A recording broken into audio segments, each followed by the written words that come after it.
Now, The Hunt Palmer Show. Yes! I feel like I've been waiting for this my entire life. You're listening to The Hunt Palmer Show on 104.5 ESPN Baton Rouge. Jolly good fun. Jolly good. Locking down the middle of the day. America's favorite daytime fun show. Live from the Mercedes-Benz of Baton Rouge studio. This is Hunt Palmer.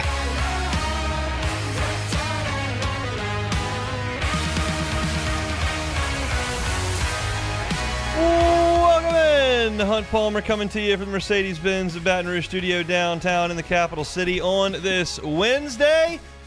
About half the work week in the rearview mirror. Appreciate you hanging out with us on 104.5 ESPN Baton Rouge. Lots to get to over the next couple of hours. Got Jacob Beck and Cassie Spazzali back there on the ones and twos.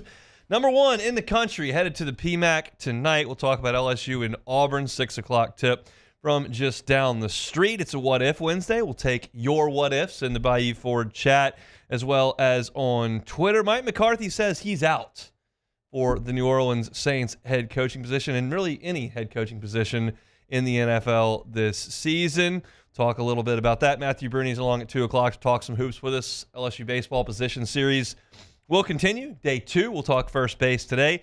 Kind of know what's at the top of the depth chart there at first base, but what's coming behind Jerry Jones. We'll do a little bit of that. And JD PicKell from On3 Sports is going to join us one more time, and then we'll release him for the offseason. We'll talk to JD coming up at 2:30. So plenty to do. We'll start the same way we start every single day with our Genesis opening drive. It's time for Hunt's Opening Drive, presented by Genesis of Baton Rouge. LSU has made, reportedly, a couple of additions to its coaching staff, one yesterday evening and one being reported today. I think the one today probably a little bit more impactful, being that it's a full-time job. So we'll start right there with the report from Matt Zenitz of 24/7 Sports and CBS, as well as Wilson Alexander over at The Advocate, reporting that LSU will tab Alex Atkins as its next tight ends coach. Now, we figured that tight end was going to be covered at some point. Didn't think a full-time special teams coach was going to be on the docket, and that's being confirmed here with this report that Alex Atkins will join the LSU staff. Many of you may be familiar with Alex Atkins. Many of you may have no idea who that is. Alex Atkins was the offensive coordinator at Florida State over the last 3 seasons. He was a college offensive lineman. He played at Tennessee Martin and has ascended the coaching ranks since his playing days. Immediately when he came off the field as a player, he became a coach at his alma mater. He was a GA, then he coached some tight ends, moved on to Marshall where he was a GA, did some community college work, worked his way up through Chattanooga, Georgia Southern, coaching the offensive line, and then got an opportunity to go coach with Willie Fritz and Tulane in 2016. He was the assistant head coach and offensive line coach at Tulane from 2016 to 2018. From there, he moved on to Charlotte, where he became the offensive coordinator at Charlotte. And then he, after 1 season with the 49ers, went to Florida State to coach the offensive line under Mike Norvell. After 2 seasons on the offensive line with Mike Norvell at Florida State, he became the offensive coordinator and offensive line coach. Now, it's very important that we talk about the fact that Mike Norvell calls the plays at Florida State. So Alex Atkins was the offensive coordinator. He was not the play caller. Those duties went to Mike Norvell. But Alex Atkins was trusted enough on that staff to be named offensive coordinator.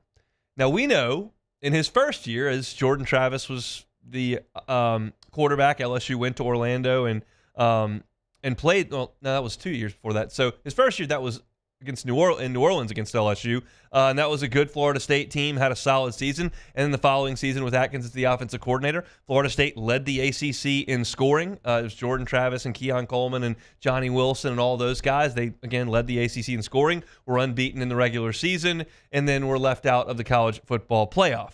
This past season, it was a disaster in Tallahassee, and a lot of people had to pay the price for that with their jobs, and Alex Atkins was one of those as part of wholesale staff changes, which you know are coming when you go 2-10. Alex Atkins was let go as the offensive coordinator and offensive line coach at Florida State. Atkins is thought of as a very, very high-level recruiter. He, of course, was one of the main recruiters on a guy who flipped to LSU from Florida State. If you'll recall, very, very late in the recruiting process, LSU got a big commitment from a 5-star offensive lineman that had previously been committed to Florida State. That, of course, Solomon Thomas. Alex Atkins was the primary recruiter for Solomon Thomas. He got fired. Solomon Thomas said, wait a second, I got to see where things shake out.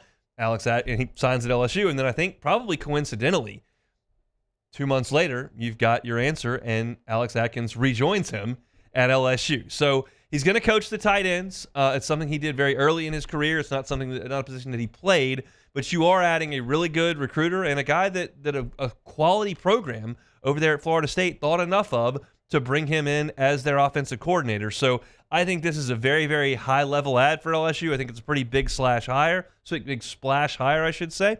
And it's interesting that Alex Atkins and Slade Nagel worked together at Tulane for 3 years. Slade Nagel was the tight ends coach. He moves on to Houston to be the offensive coordinator, and you replace him with a guy that he's got some familiarity with. So Atkins has recruited the state of Louisiana at Tulane.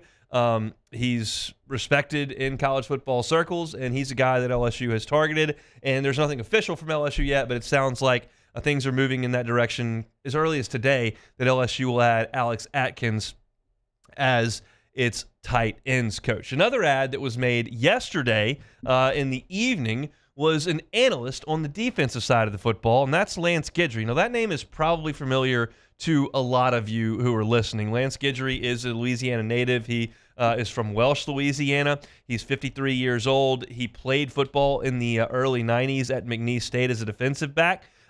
He immediately, when he finished his playing career at McNeese, started up his coaching career as a GA at McNeese. He worked at various high schools in Louisiana, Leesville, Carencro, went back to McNeese and worked there from 2000 to 2003, back to Carencro, back to McNeese. Spent a lot of time in Southwest Louisiana coaching from the time of 1994 through 2008. Then Miami of Ohio gave him a shot to be their defensive backs coach. He became their interim head coach in 2010, was a defensive coordinator at Western Kentucky, interim head coach at Western Kentucky, went back to McNeese, eventually became the head coach at McNeese from 2016 to 2018. He's been a defensive coordinator at Southeastern and has recently been the defensive coordinator at Marshall and Miami since 2001. The big name there, obviously, is Miami. You've got a lot of Western Kentucky, McNeese, Carencro High School, Leesville High School, Southeastern Louisiana, Florida Atlantic, Miami. That was his big opportunity. And, 2 years ago, Miami had pretty good defense. It was a pretty solid team, and they had a quality defense. Last year, the defense was not good at all. It was not. Miami was winning games because Cam Ward was pulling rabbits out of his hat, and Lance Guidry was the defensive coordinator. He was let go in the midst of that really, really big drop-off. Now, you're not hiring Lance Guidry to come in here and be your defensive coordinator. That role is filled. You're not hiring Lance Guidry to come in and be your safeties coach. That role's filled. You're hiring Lance Guidry to come in here and be an analyst, be another set of eyeballs. And I think when you've got coaching experience that date back 30 years, you have spent from 94 through 2008, that's 14 years in Southwest Louisiana. Then you came back and you were at McNeese from 13 to 18. He spent a ton of time in this state. Now, this is not a guy that's going to be out on the road recruiting for you, but he's a relationship guy in that state, knows a lot of high school coaches, knows the state inside and out, and has been respected enough to get an opportunity to be a defensive coordinator in the ACC. So I think as analyst hires go, this is a positive. Do I think it's a huge impact on LSU's football program? I do not. Do I think it's a disaster that you hired the Miami defensive coordinator that was awful this past season in terms of points allowed? No, I don't. I think this is a nice fit for LSU to get another set of eyes into the program. It's very similar to kind of the career that Bob Diaco has had. Diaco ascended a little bit higher. He was defensive coordinator at Notre Dame and then went on to be the head coach at UConn, and you brought him into the building. And you've done that with some different guys. Nick Saban made a habit of taking guys who were a little bit down in their luck and bringing them in as an analyst and kind of rehabilitating their reputation. I think Butch Jones is one of those guys who was the head coach of Tennessee, got fired, came down, was an analyst for a year, boom, pops back up at Arkansas State, that kind of thing.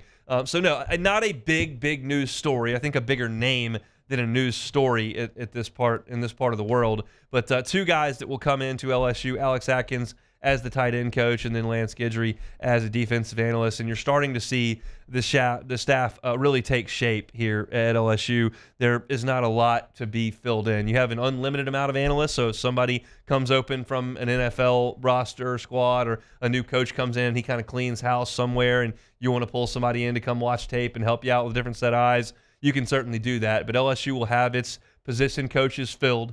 Their special teams role has been filled, and you start to kind of bring in some analysts as well, and then you start to get ready for spring football, which will probably be here a little more quickly than you realize. You're almost a month and a half away from getting things rolling over there on the Ponderosa for some spring football, and certainly Lance Guidry and Alex Atkins look to be involved in all of that. So that's our Genesis opening drive here on this Wednesday. Got a ton to talk about here over the next hour and 45, as I mentioned.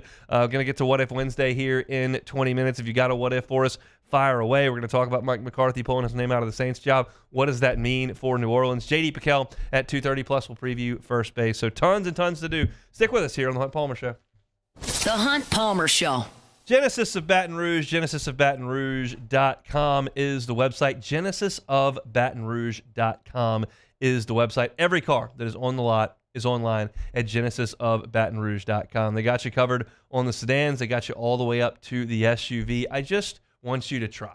I want you to try sitting behind the wheel of a Genesis. You will see the difference. When you think Genesis, you should think luxury. I know when I say luxury vehicle, there are probably some brands that go to your mind. They've been around a little bit longer. Give Genesis a shot. And when I say luxury, don't go, can't afford that. Just try. Give it a look. I bet you'd be surprised. Start your shopping process online at genesisofbatonrouge.com. If you'd like to get behind the wheel, one of their brand ambassadors is happy to help you with all of that. They'll either come to you and let you test drive from the office or from the house, or you can go to them, Airline and Piku, right there where all the dealerships, it seems like, in Baton Rouge are. Make one more stop at Genesis and see the Genesis difference. That's Genesis of Baton Rouge online, genesisofbatonrouge.com. At Bayou Automotive, we believe in a sales process that puts you first. We want you to experience an easy purchase with clear pricing and great service. Let Bayou Ford and Bayou Chrysler Dodge Jeep Ram be your trusted partners in finding your perfect vehicle. The crew at Bayou Automotive is going to do right by you.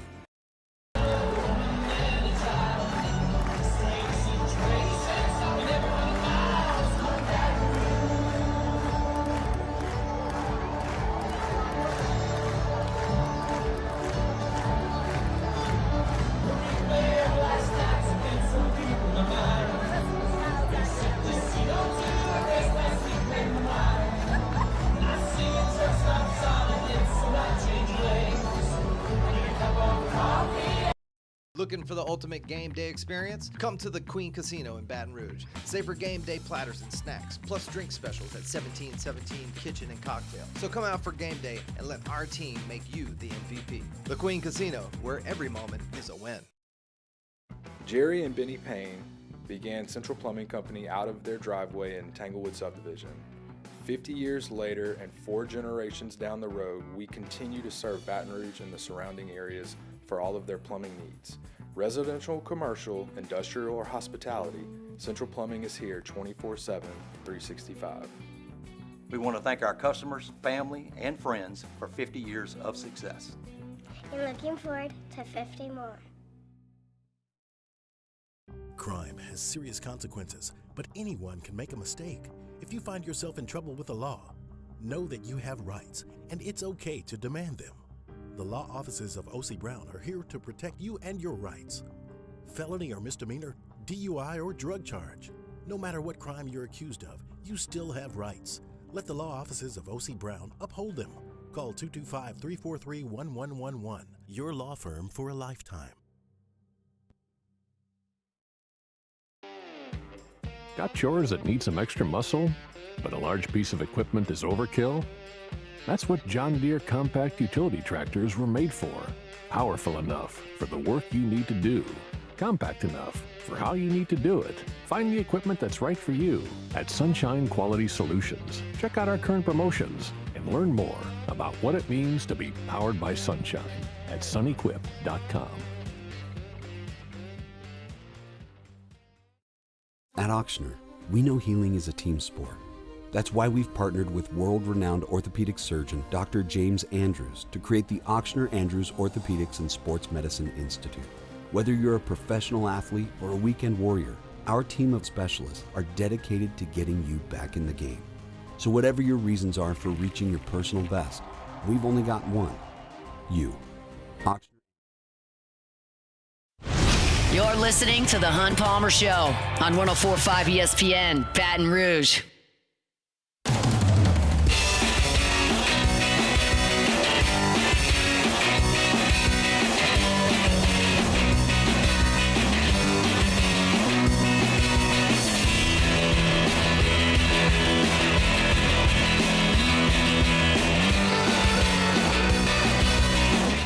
Well, you have to be disciplined. You also have to be disruptive. It's a tough assignment from the standpoint of they have such great balance. They shoot the ball exceptionally well from behind the three-point line with multiple weapons. Then they have arguably the best player in the country to this point, and JD Brune and his efficiency around the goal. And then it seems everyone plays their role. They get to the free throw line. They're on the offensive glass.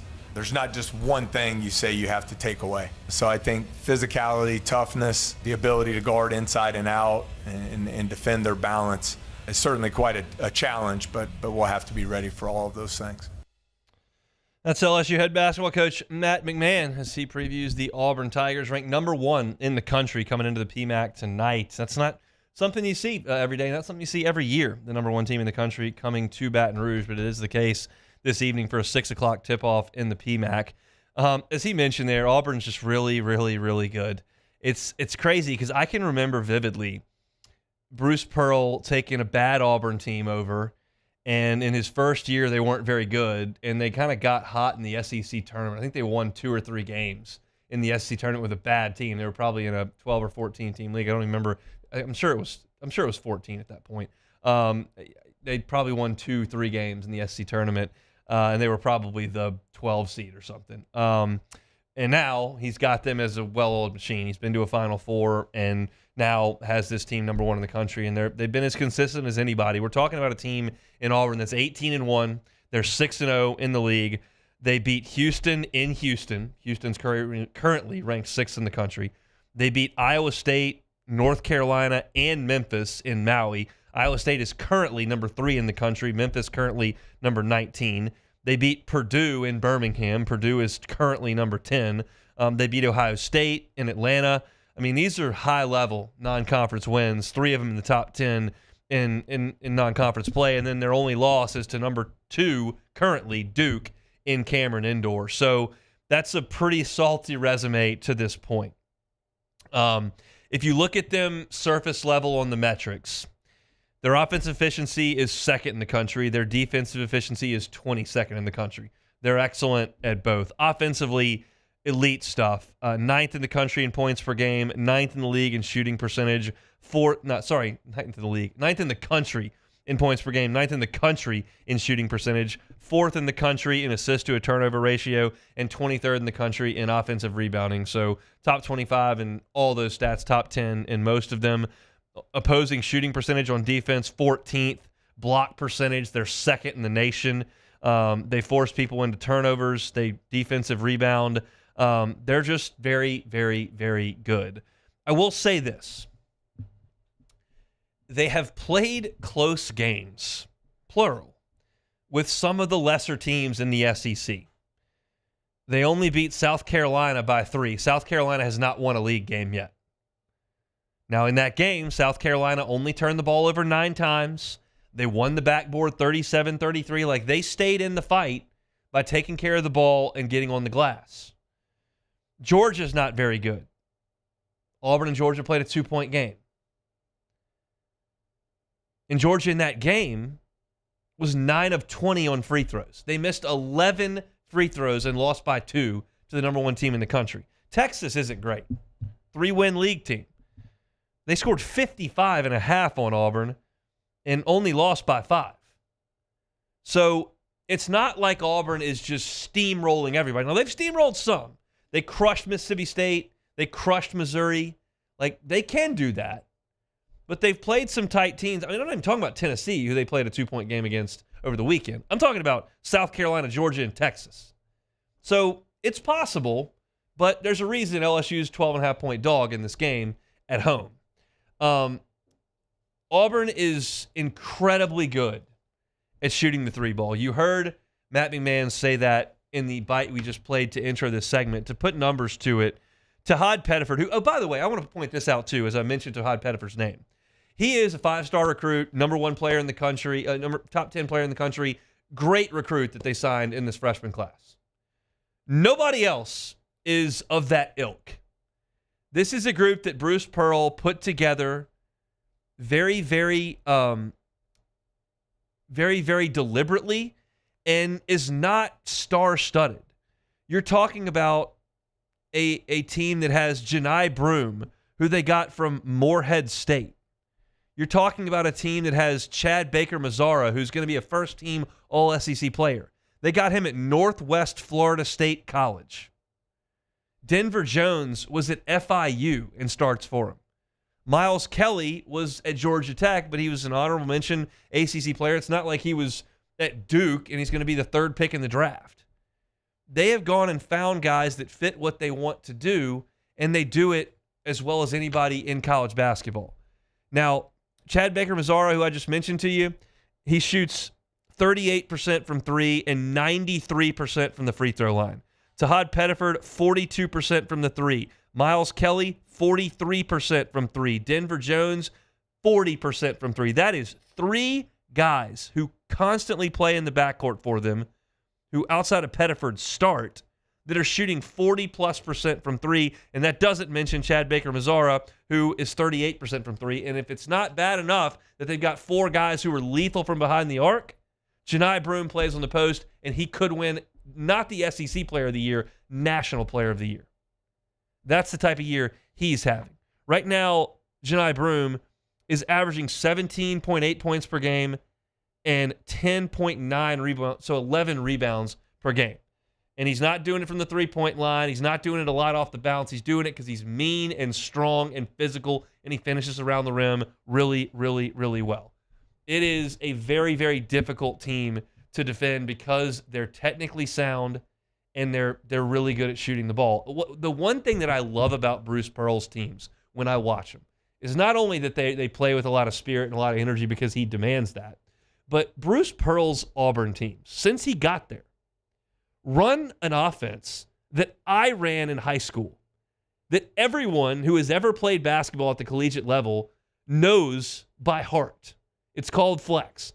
You run a flex cut across the baseline, you bring a guy up on the opposite side from the block to the three-point line, and then you do it again. And they run this pretty frequently. And I know where every player on the floor is supposed to be. I know. I haven't run this offense since 2006. It's been 20 years. And I know it, and they still get good shots out of it because they know how to screen, they make good decisions, they make good passes, and they make shots.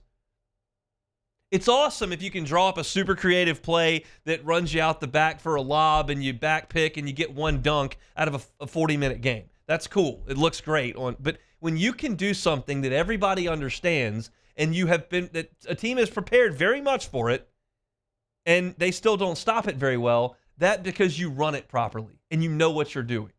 And that is, to me, the essence of this Auburn program. Yeah, they had Jabari Smith.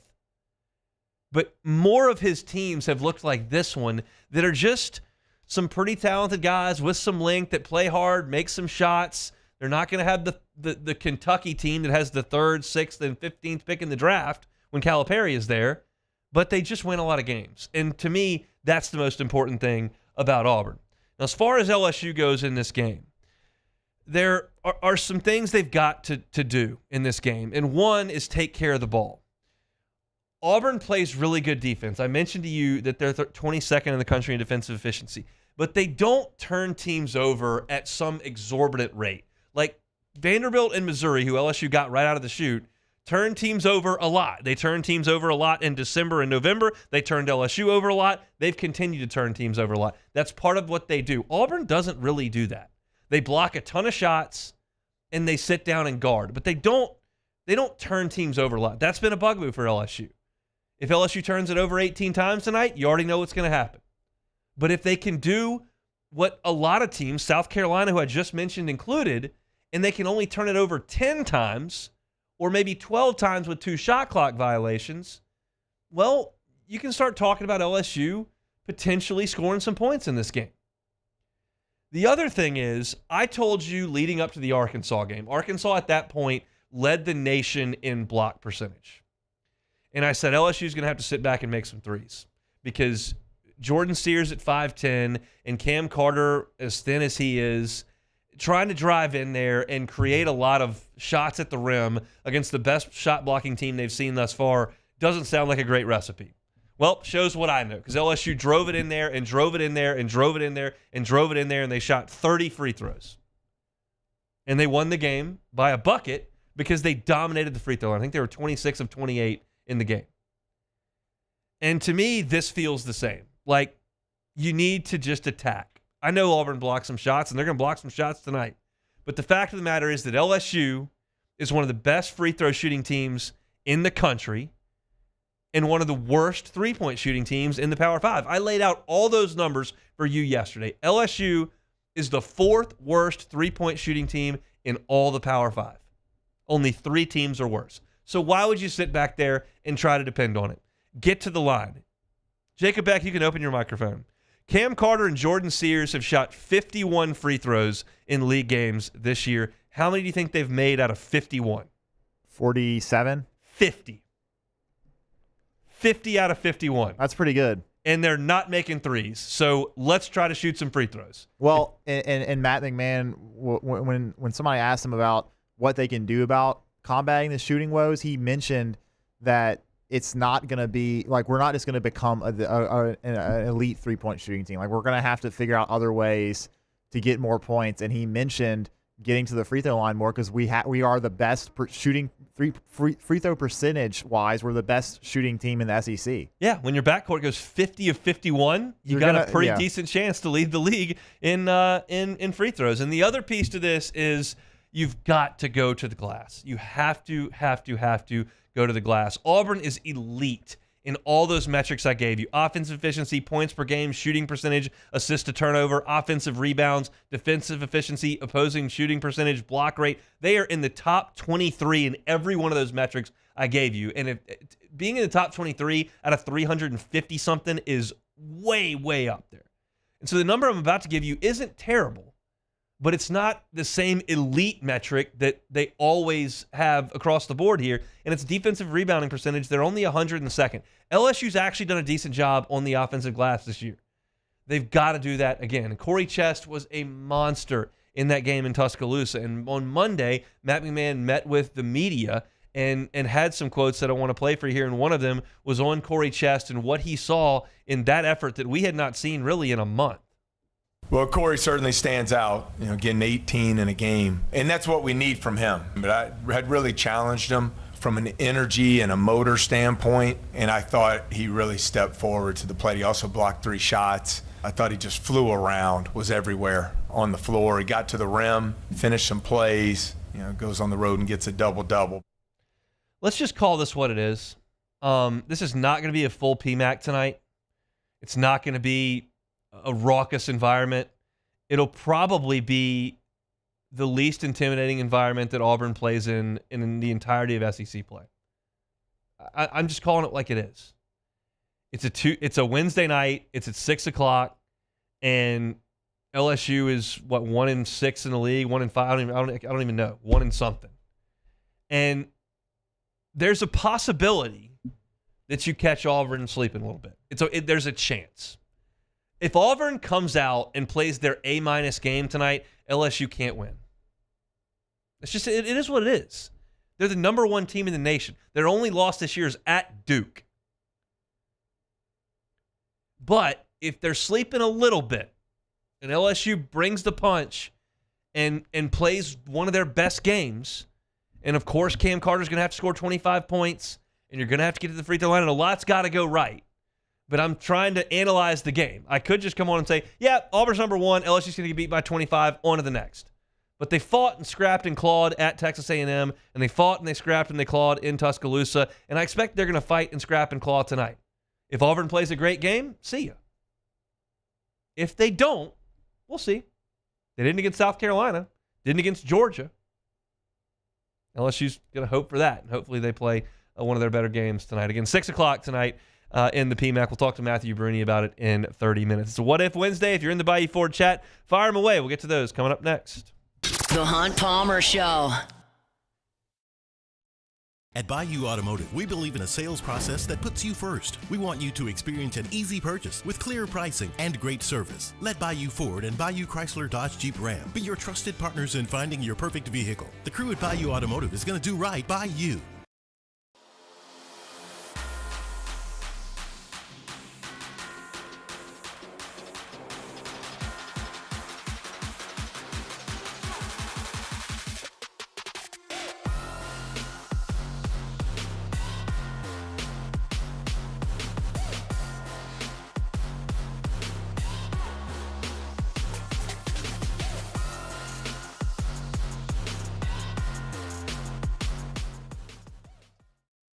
Looking for the ultimate game day experience? Come to the Queen Casino in Baton Rouge.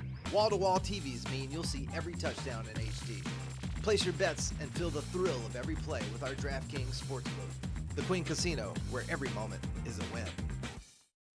At Bayou Automotive, we believe in a sales process that puts you first. We want you to experience an easy purchase with clear pricing and great service. Let Bayou Ford and Bayou Chrysler Dodge Jeep Ram be your trusted partners in finding your perfect vehicle. The crew at Bayou Automotive is going to do right by you. Jerry and Benny Payne began Central Plumbing Company out of their driveway in Tanglewood Subdivision. 50 years later and 4 generations down the road, we continue to serve Baton Rouge and the surrounding areas for all of their plumbing needs. Residential, commercial, industrial, or hospitality, Central Plumbing is here 24/7, 365. We want to thank our customers, family, and friends for 50 years of success. And looking forward to 50 more. Crime has serious consequences, but anyone can make a mistake.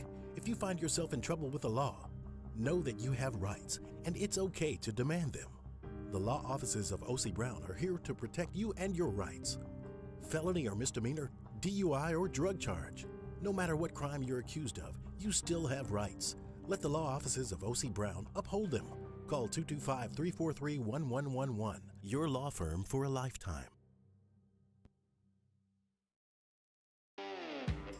Got chores that need some extra muscle, but a large piece of equipment is overkill? That's what John Deere compact utility tractors were made for. Powerful enough for the work you need to do. Compact enough for how you need to do it. Find the equipment that's right for you at Sunshine Quality Solutions. Check out our current promotions and learn more about what it means to be powered by sunshine at sunequip.com. At Auctioner, we know healing is a team sport. That's why we've partnered with world-renowned orthopedic surgeon Dr. James Andrews to create the Auctioner Andrews Orthopedics and Sports Medicine Institute. Whether you're a professional athlete or a weekend warrior, our team of specialists are dedicated to getting you back in the game. So whatever your reasons are for reaching your personal best, we've only got one. You. Auctioner Andrews Institute. Long live you. Parish Construction and Roofing. This is Coach Kim Mulkey. Go to parishbuilt.com for all of your roofing needs. From your hometown, parishbuilt.com. At Atmos Energy, our smart choice solutions help customers save energy and emissions with rebates up to $500 off high-efficiency natural gas appliances, smart thermostats, and weatherization upgrades. Together, we're fueling our energy future. At Bayou Automotive, we believe in a sales process that puts you first. We want you to experience an easy purchase with clear pricing and great service. This is the Hunt Palmer Show on 104.5 ESPN, Baton Rouge.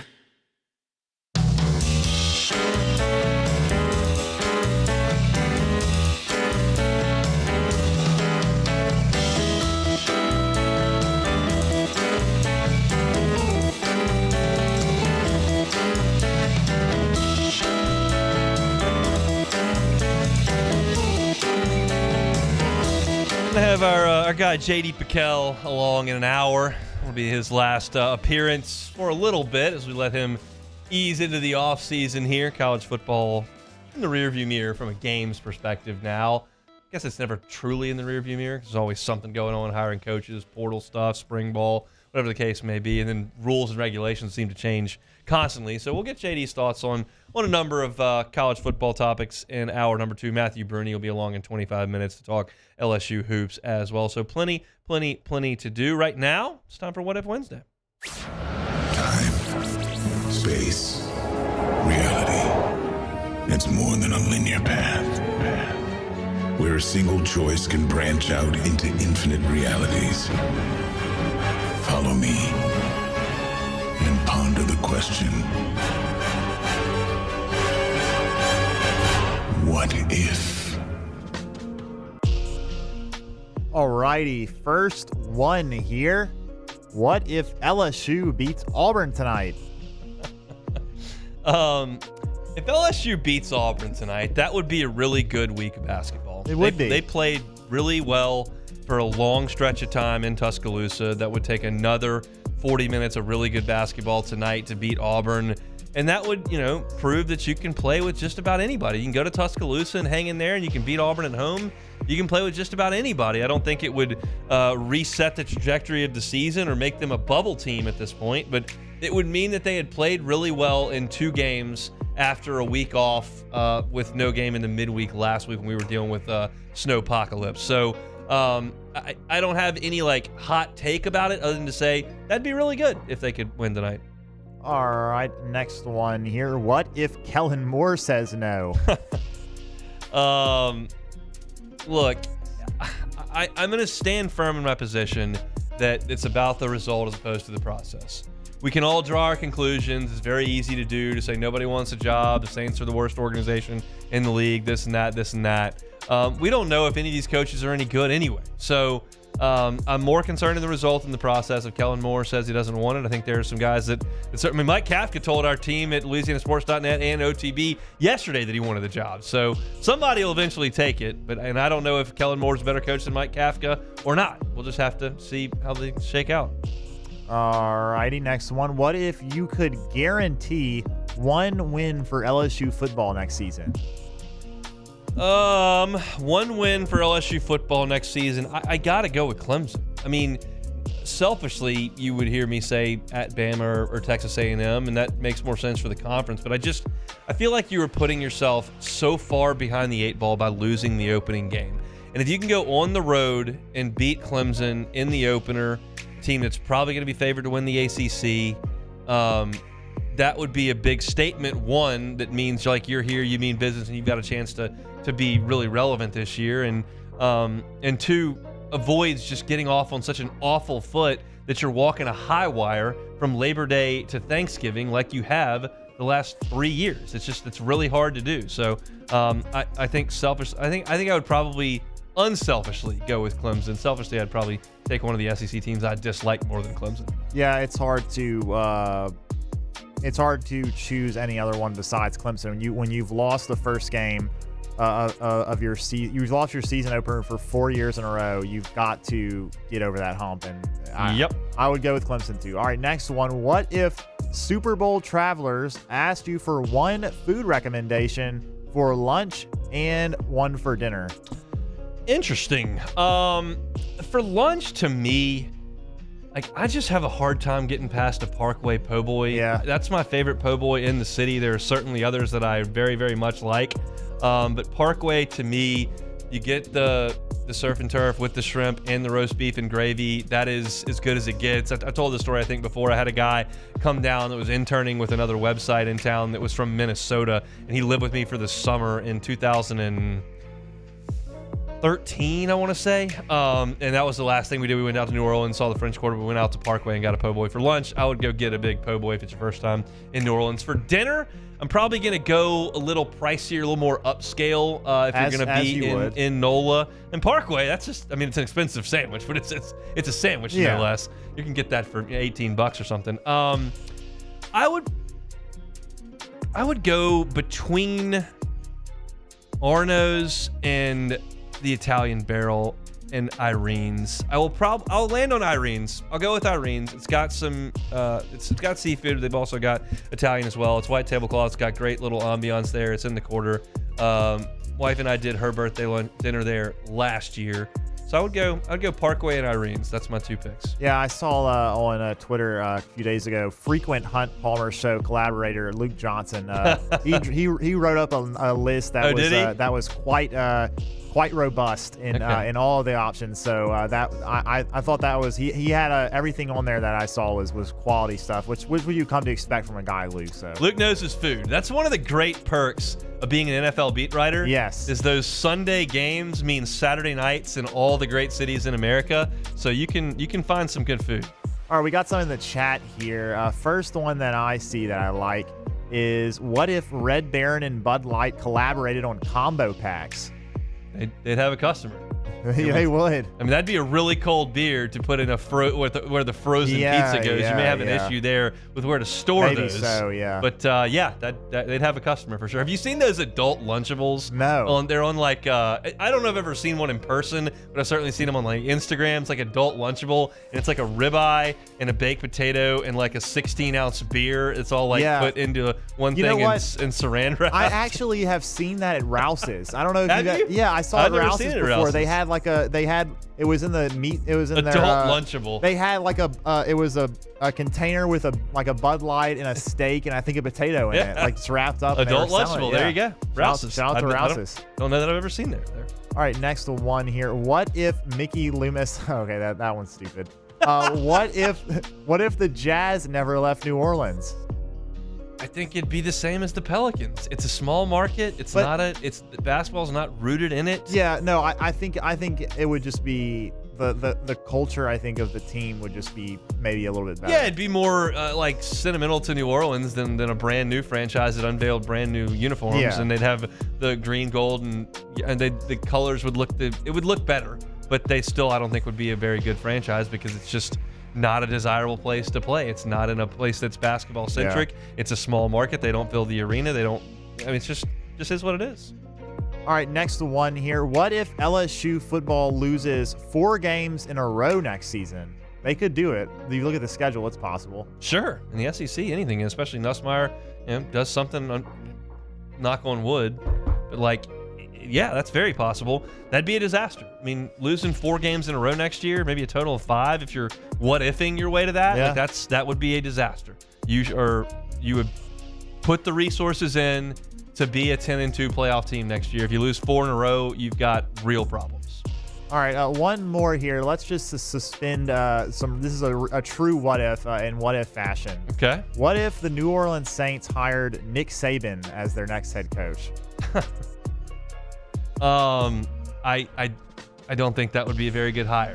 Yeah, probably not. You've got a team that is not going to be very good next year. He's in his mid-70s at this point. It would draw some fans. It would, create some interest, and I think he is obviously a great football coach, but you still don't have a quarterback, which he didn't have in Miami, and I just don't think I don't think it would yield very good results. Yeah. You're 2 years from being good, and at that point he's even older. I wonder. It's hard. We'll never know, but I truly wonder if North Carolina really thinks that Bill Belichick is going to be able to build a successful program there. It's kind of the Colorado thing that it's like if we create a little bit of buzz, people care, we sell some tickets, and we win some games, it's fine. I don't think that neither North Carolina nor Colorado has delusions like this is gonna create multiple national championships for us because that's Deion Sanders and that's Bill Belichick. I think they're just kind of fishing for relevance, and if you go hire the Troy head coach, if you're North Carolina, no one's gonna care. Does that do anything for you? It's just probably another guy you run out of town in 5 years and try again. So, is that it? That's it. All right, we'll take a time out, come back and close out the hour. Mike McCarthy said no to the New Orleans Saints. What does that mean? I'm kind of a little more level-headed than most on this, but I'll give you my thoughts. That's next. The Hunt Palmer Show. There it is, the extra mile, on the border of expected and extraordinary for those willing to go further, like vans customized for work or play, with safety and tech to keep you connected. Supported by a 5-star sales, service, and finance team. And backed by the 1-star you know. So go the extra mile. It's never crowded because so few have what it takes to go there. Mercedes-Benz Vans.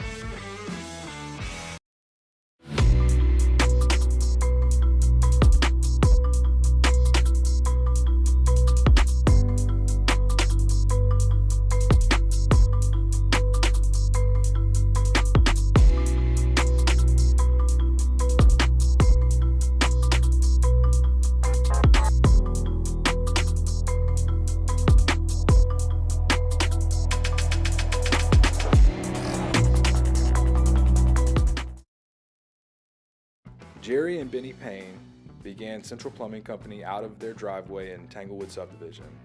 50 years later and 4 generations down the road, we continue to serve Baton Rouge and the surrounding areas for all of their plumbing needs. Residential, commercial, industrial, or hospitality, Central Plumbing is here 24/7, 365. We want to thank our customers, family, and friends for 50 years of success. And looking forward to 50 more. Crime has serious consequences, but anyone can make a mistake. If you find yourself in trouble with the law, know that you have rights, and it's okay to demand them. The law offices of O.C. Brown are here to protect you and your rights. Felony or misdemeanor, DUI or drug charge. No matter what crime you're accused of, you still have rights. Let the law offices of O.C. Brown uphold them. Call 225-343-1111. Your law firm for a lifetime. Got chores that need some extra muscle, but a large piece of equipment is overkill? That's what John Deere compact utility tractors were made for. Powerful enough for the work you need to do. Compact enough for how you need to do it. Find the equipment that's right for you at Sunshine Quality Solutions. Check out our current promotions and learn more about what it means to be powered by sunshine at sunequip.com. At Auctioner, we know healing is a team sport.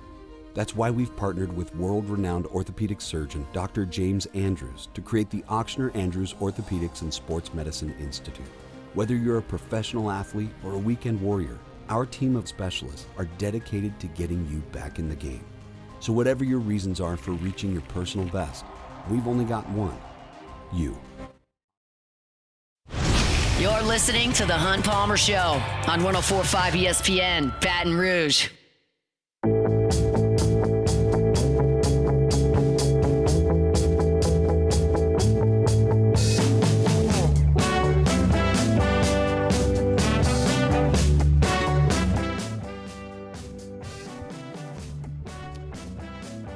All right, wrapping up hour number 1 here, Wednesday edition of The Hunt Palmer Show. You were tuned in to the New Orleans coaching search yesterday. Found out that Mike McCarthy reportedly has said thanks, but no thanks. He will sit out this coaching cycle. He will sit out a year. Feels like there will be opportunities for him next year.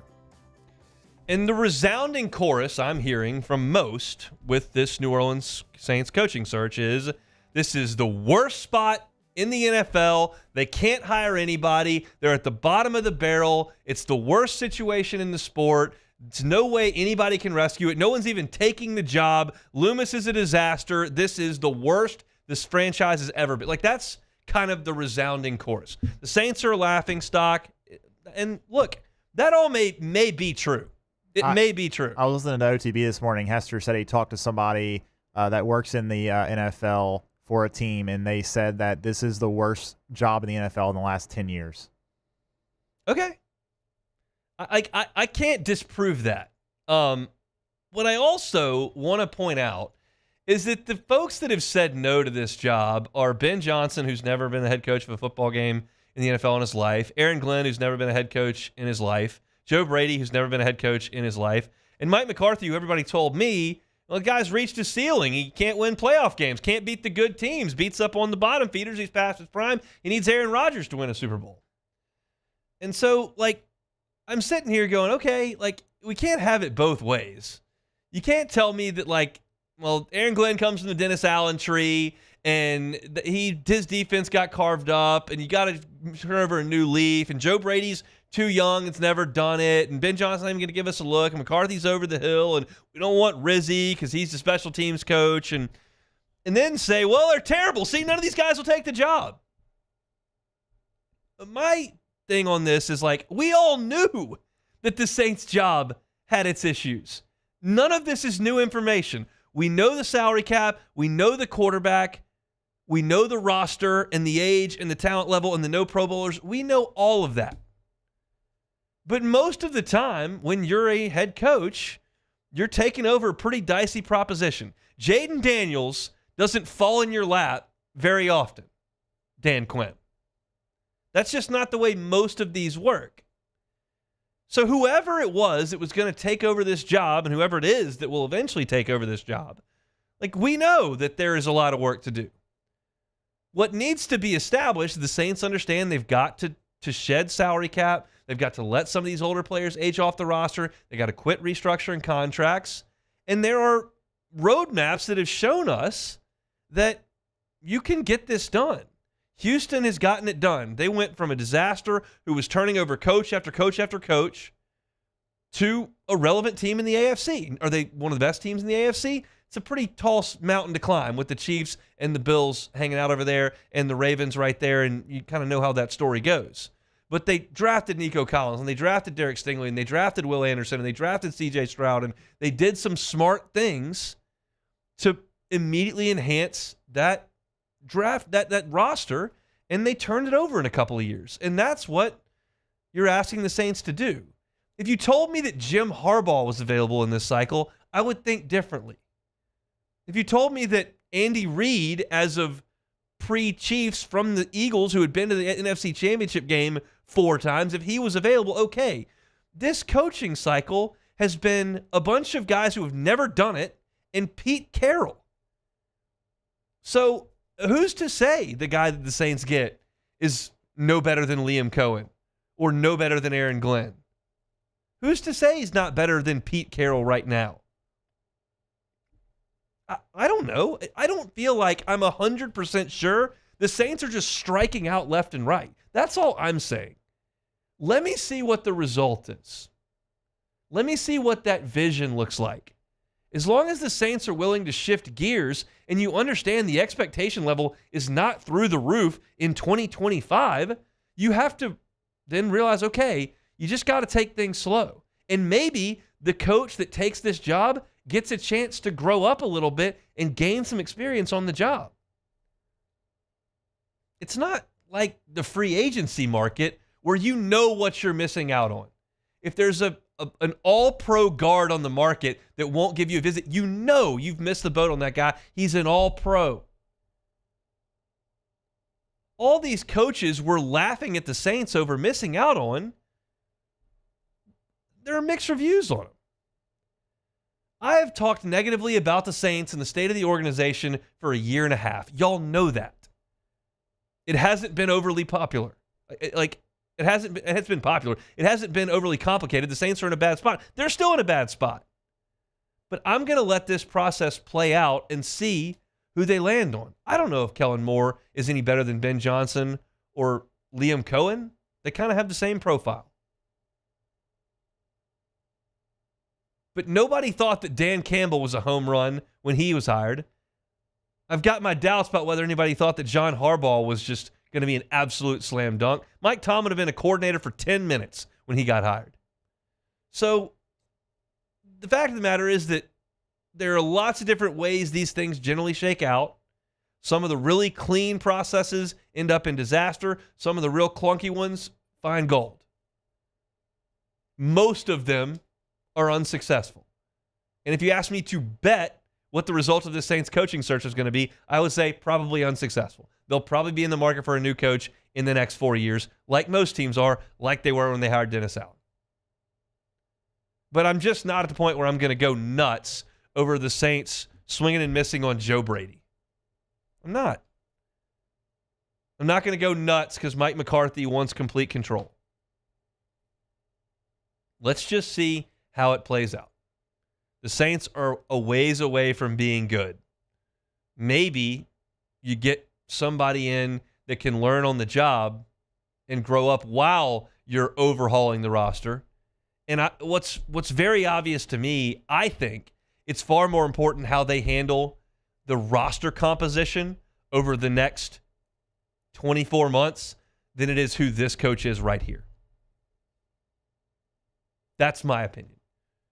The focus needs to be on the draft. You're going to get a coach, and you hope it's great. But the roster composition that is currently in New Orleans will not allow any coach to have a lot of success. That's the thing that's got to change most drastically. It's the Kirby Smart theory. It's players, not coaches. Players, not plays. The Saints got to get better players. That's one thing that they've got to do in a hurry. They'll get the coach thing figured out. We'll see. I'm not in a laughing mode at the moment just yet because you couldn't hire Liam Cohen. That's where I am on it. Look at our Saints coverage. You can find it on YouTube. Hunt on Saints. Hunt on Saints, wherever you find your podcast as well. We'll step aside for some Sports Center. First base preview coming up, and Matthew Brune on Hoops. Don't go anywhere. It is the Hunt Palmer Show. The Hunt Palmer Show. Genesis of Baton Rouge, genesisofbatonrouge.com is the website. 10 years, 100,000-mile warranty. 10 years, 100,000-mile warranty. That's a pretty good gig there. How about 3 years of complimentary maintenance? My kid's 3. I promise you, it's a long time of complimentary maintenance. Myersman's been around for a while, it feels like. You can get 3 years of complimentary maintenance from the folks at Genesis Baton Rouge. And on top of that, you can make that complimentary maintenance valet. They come to you, pick your car up, leave you a car, bring the car to the dealership, get all your service done, oil change, air filter, wiper blades, wiper fluid, all that kind of stuff. Bring the car right back to you. You don't miss a beat. That's the beauty of being a Genesis of Baton Rouge customer. Every car that is on the lot at Airline and Pico is online at genesisofbatonrouge.com. It's Genesis of Baton Rouge. genesisofbatonrouge.com.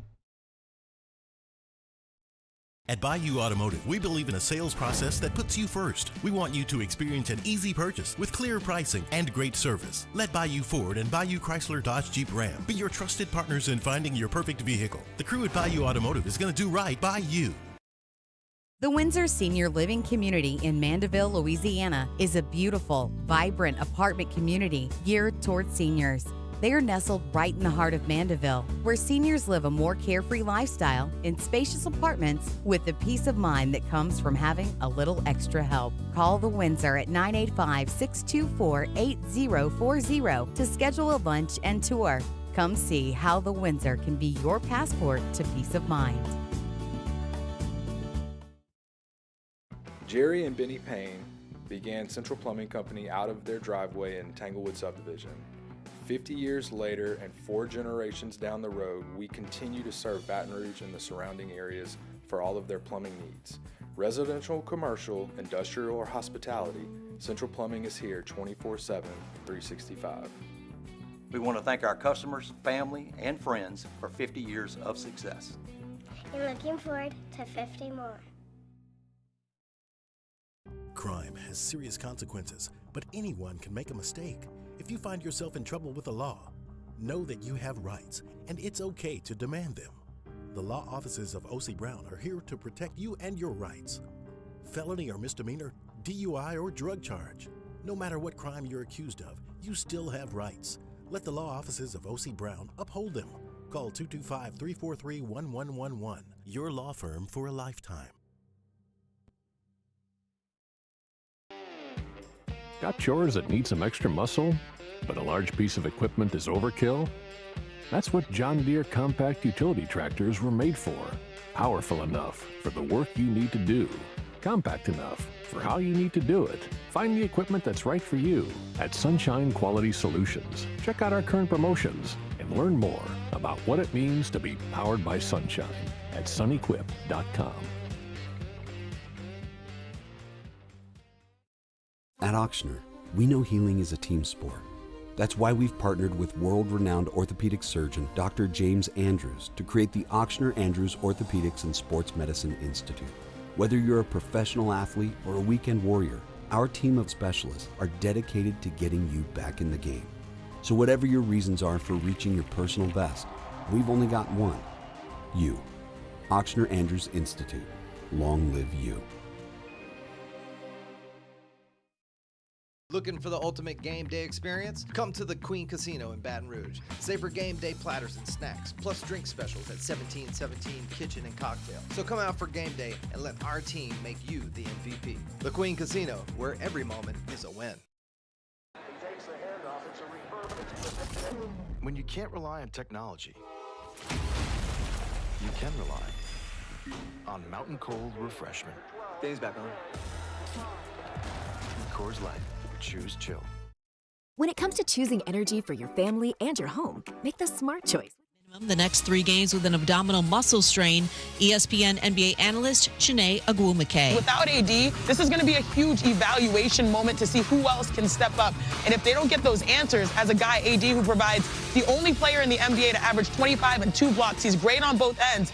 If they don't see people that can take the step forward, I think that demand that LeBron and AD have said we need help will be louder and louder in the Lakers organization. The Lakers currently 5th in the Western Conference. Hawks breakout star Jalen Johnson will undergo season-ending surgery to repair an injured left shoulder, a big blow for Atlanta, which has lost 6 in a row and is 9th in the East. On the Let's Go podcast, North Carolina football coach Bill Belichick suggested renaming the Lombardi Trophy after Tom Brady. Brady, of course, won an NFL record 7 Super Bowl rings, 6 with Belichick in New England. WNBA, Indiana re-signed free agent guard Kelsey Mitchell, keeping its core of Caitlin Clark, Aaliyah Boston, and Mitchell intact. Hey, it's your resident Super Bowl champ, Chris Candy. Coming up Thursday, Sam Darnold is the biggest quarterback free agent. I'll tell you how his decision will impact the rest of the league. It's Unsportsmanlike weekday mornings at 6, right here on ESPN Radio, ESPN2, and ESPNU. Now, the Hunt Palmer Show. Yes! I feel like I've been waiting for this my entire life. You're listening to the Hunt Palmer Show on 104.5 ESPN Baton Rouge. Jolly good fun. Jolly good. Locking down the middle of the day. America's favorite daytime fun show. Live from the Mercedes-Benz of Baton Rouge studio. This is Hunt Palmer.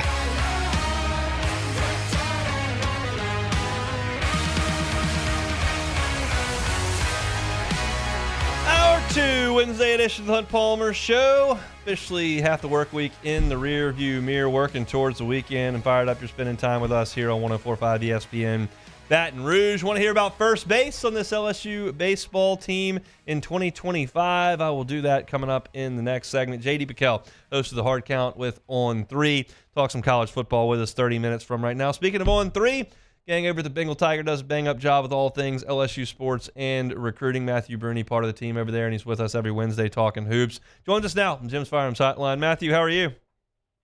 Hey, Hunt. Doing great. Getting ready for this game tonight. Yeah, we talked in early December in this segment, and you said you thought Auburn was the best team in the country. Why? Yeah, I think top to bottom, they're deep. Janiah Broome is the best player in the country with him and Cooper Flagg. Defensively, they're still elite, and then offensively, they just have so many guards. Miles Kelly, Tahad Pettiford, go down the list of players that they could throw at you, and Chad Baker-Mazara on the wing. Just an incredibly talented team that I've been impressed with really since, the opening week, the second week of the season, especially the Maui Invitational win. Yeah, they were really good in Maui. They beat Iowa State, beat North Carolina, beat Memphis. Iowa State's 3rd in the country right now. Memphis is 19th in the country. North Carolina not currently ranked, but still always a solid win when you can beat them. They also beat Purdue in Birmingham, beat Houston in Houston, and only loss is to Duke up in Cameron indoor to this point. I wonder why you think that Auburn has had some close calls in SEC play. A 3-point win against South Carolina, 2-point win against Georgia, 5-point win at Texas. Those are not the cream of the SEC crop, but Auburn has had its struggles, and obviously Breen being out for a stint had something to do with that. But still, they played some tight ones. Yeah, definitely. Like you said, Broome being out for, I think he only missed a few games, really a couple weeks, but that contributed to it. Ultimately, winning on the road in the SEC, we know is very difficult as well. So I think there are some lapses. It's not a perfect team. I don't think they overwhelm teams with their three-point shooting, so they're not a high-volume three-point shooting team, but the way that they're able to bully teams on the inside usually wears them out. Chaney Johnson and some other guys that they can throw at you in the paint. That's what makes them really tough to guard to me. And it lends itself to some teams, I guess, getting hot from three and keep staying in the game. But ultimately, they've been kind of just too much in the end. What did LSU do well on Saturday in Tuscaloosa? I think they defended really well. I give Matt McMahon and them a lot of credit. I think they were extremely prepared. I think from top to bottom, we saw this team stay disciplined, guard the three-point line really well. And even though they really struggle offensively, as we know, they were able to hang with an Alabama team that last year put up 109 on them twice. So you take that into account, and to hold them to 80 points, I think defensively speaks to where they're at as an identity and just the preparation of Matt McMahon and this program, doing whatever they can to stay competitive and give themselves a chance. You think it was just as simple as Matt McMahon lighting a fire under Corey Chess? It's kind of what he said, but it was just ridiculous how many rebounds he was able to pull down, especially in the first half. I think that can contribute to it, but ultimately Corey was kind of in and out of the rotation for a bit. They tried to go a little bit more offense heavy with some lineups in previous games. They rolled out different four guard lineups, but I think Corey Chess is just so valuable that once he gets comfortable, then it's really hard to keep him off the glass. And he's so aggressive. I've just been impressed with him really the entire season. So especially now that he's gotten on the court, I'm floored by his defense, his energy, and he is the type of guy that you would like to have. If he's surrounded by scoring, he's surrounded by more offensive players. That would be great, but ultimately his role is still very, very important. Let's talk about LSU's offensive philosophy. I heard Matt McMahon say in multiple press conferences in November and December, I really think we're going to shoot the ball better. And the truth of the matter is they haven't shot it any better. They're just not a good three-point shooting team. I detailed that on yesterday's show. They're the fourth worst three-point shooting team in the Power 5 to this point. So do you think there's been a shift in the philosophy away from the three-point shot towards more attacking the rim? I think it's hard because they've taken so many. And I understand it because on one hand, if you can get hot and stay in any game, but at the same time, they just can't shoot. And so as long as it's Cam Carter and Jordan Sears taking the shots, I'm okay for the most part. But ultimately, teams have keyed in on Carter, teams have keyed in on Sears, and they've really been able to take them away. So what you're left with is, Jai Bailey. What you're left with is I got Curtis Givens taking threes, Damian Collins taking threes, and with that being the case, it's just very inefficient at this point. So the hope is to, first of all, get Victorious Miller back. I'm not sure if he's expected back. He went through some warm-ups, went through some preparation for the Alabama game, but didn't get in. And then, we'll see how he progresses and if he can get on the court here. But then after that, it's trying to get to the rim, trying to get to the free throw line, and then kind of building your three-point game off of that. I think any questions about Johni Broome's health with Auburn were answered on Saturday when he played north of 33 minutes against the Vols. So I should expect him to be a full go tonight. LSU doesn't have anybody that looks like him. So how do they guard him? I think they'll double him. I think you got to kind of throw a lot at him. And, they have Caldwell. They have a really strong front court. So it's going to be tough for Collins and Chess and them to keep them out of the paint consistently. But I think they'll have to double them. They'll have to be aggressive, try not to foul, try to force them to take some longer twos. But then I think you just hope that, the Pettiford, the Kellys, Mazzaras, so on, are just kind of not hitting from three and keep you in the game for a bit. I think LSU's defense is disciplined enough to force Auburn into some tough possessions, but I just think Auburn kind of overwhelms teams, and that's what I expect tonight. What do you think about the pace of the game tonight? I think it would be better, and LSU's kind of proven this, I think, with the Alabama game. There are times when they run, certainly off a defensive stop, certainly off turnovers. They certainly look to push the pace, which is great because their half-court offense is so bad. But once the game slows down, I think that actually does favor LSU. Just in general, we saw it with Alabama and other games where they can muck it up, they can make it ugly, and, you can hold teams into that 65 to 75 point range, and you can stay close to maybe keep, have a chance in the end. But ultimately, I'm not sure exactly. It's kind of up to whatever Auburn wants. If Auburn wants to slow this thing down and play through Brune and play through their bigs, they're very capable of it. And then that's what makes them so good is I love their guards. I think they can really shoot it and they can push the pace and force LSU into transition defense more often than they want to. Matthew, we'll see you in the PMAC tonight. Appreciate some time, man. Yes, thanks for having me, Hunt. Matthew Brune, part of the Bengal Tiger team over there on 3. If you're looking for team coverage, he's awesome, especially on the basketball side of things. He's a hoop head, loves some college basketball, and He called this early on, said that Auburn's going to be a problem for a lot of teams, and they've been a problem for a lot of teams. He was talking about those guards, and I mentioned this early on in the show today, but you've got Chad Baker-Mazar on the wing shooting almost 40% from three. You got Tahad Pettiford shooting 42%, Miles Kelly shooting 43%, and Denver Jones shooting 40%. And you put those guys, as well as they shoot the ball, around Janai Broome in the post, who could be the National Player of the Year, and then Chaney Johnson and Dylan Caldwell, who are really efficient players on the block. And it's difficult to take it all away. And LSU's been pretty decent on defense before the shot goes up, struggled on defensive rebounds, obviously. This is going to be one of their biggest tests. They passed the test really defensively against Alabama. If LSU shot it anywhere near decent in the game in Tuscaloosa, they could have won that game. They defended the number one scoring team in the nation to 80 points.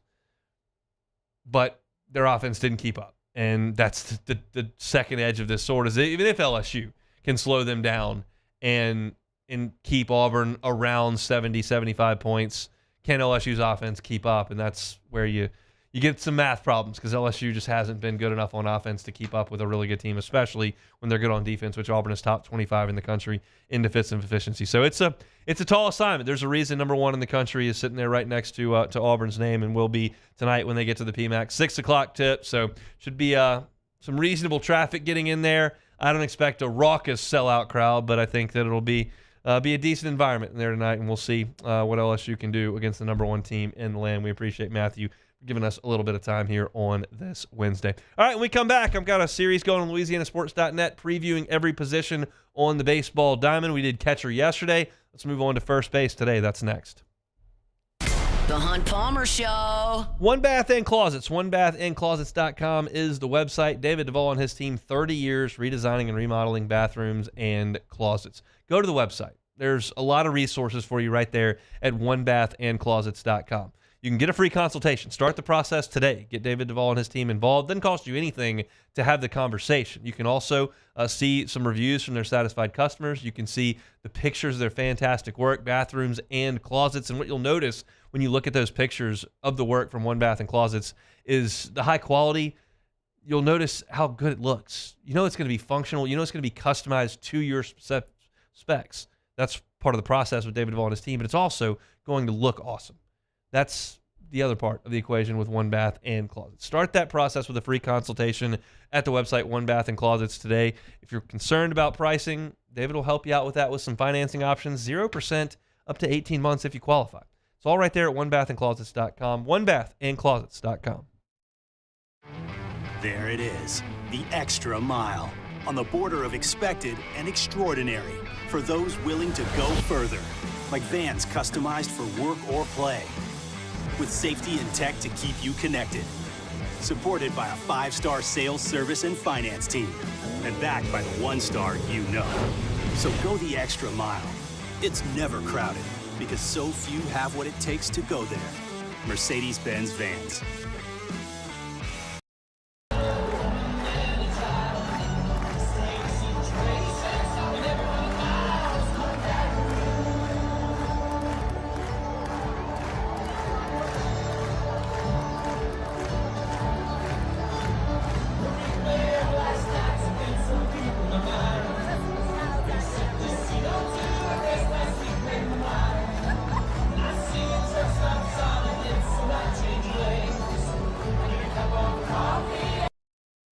Jerry and Benny Payne began Central Plumbing Company out of their driveway in Tanglewood subdivision.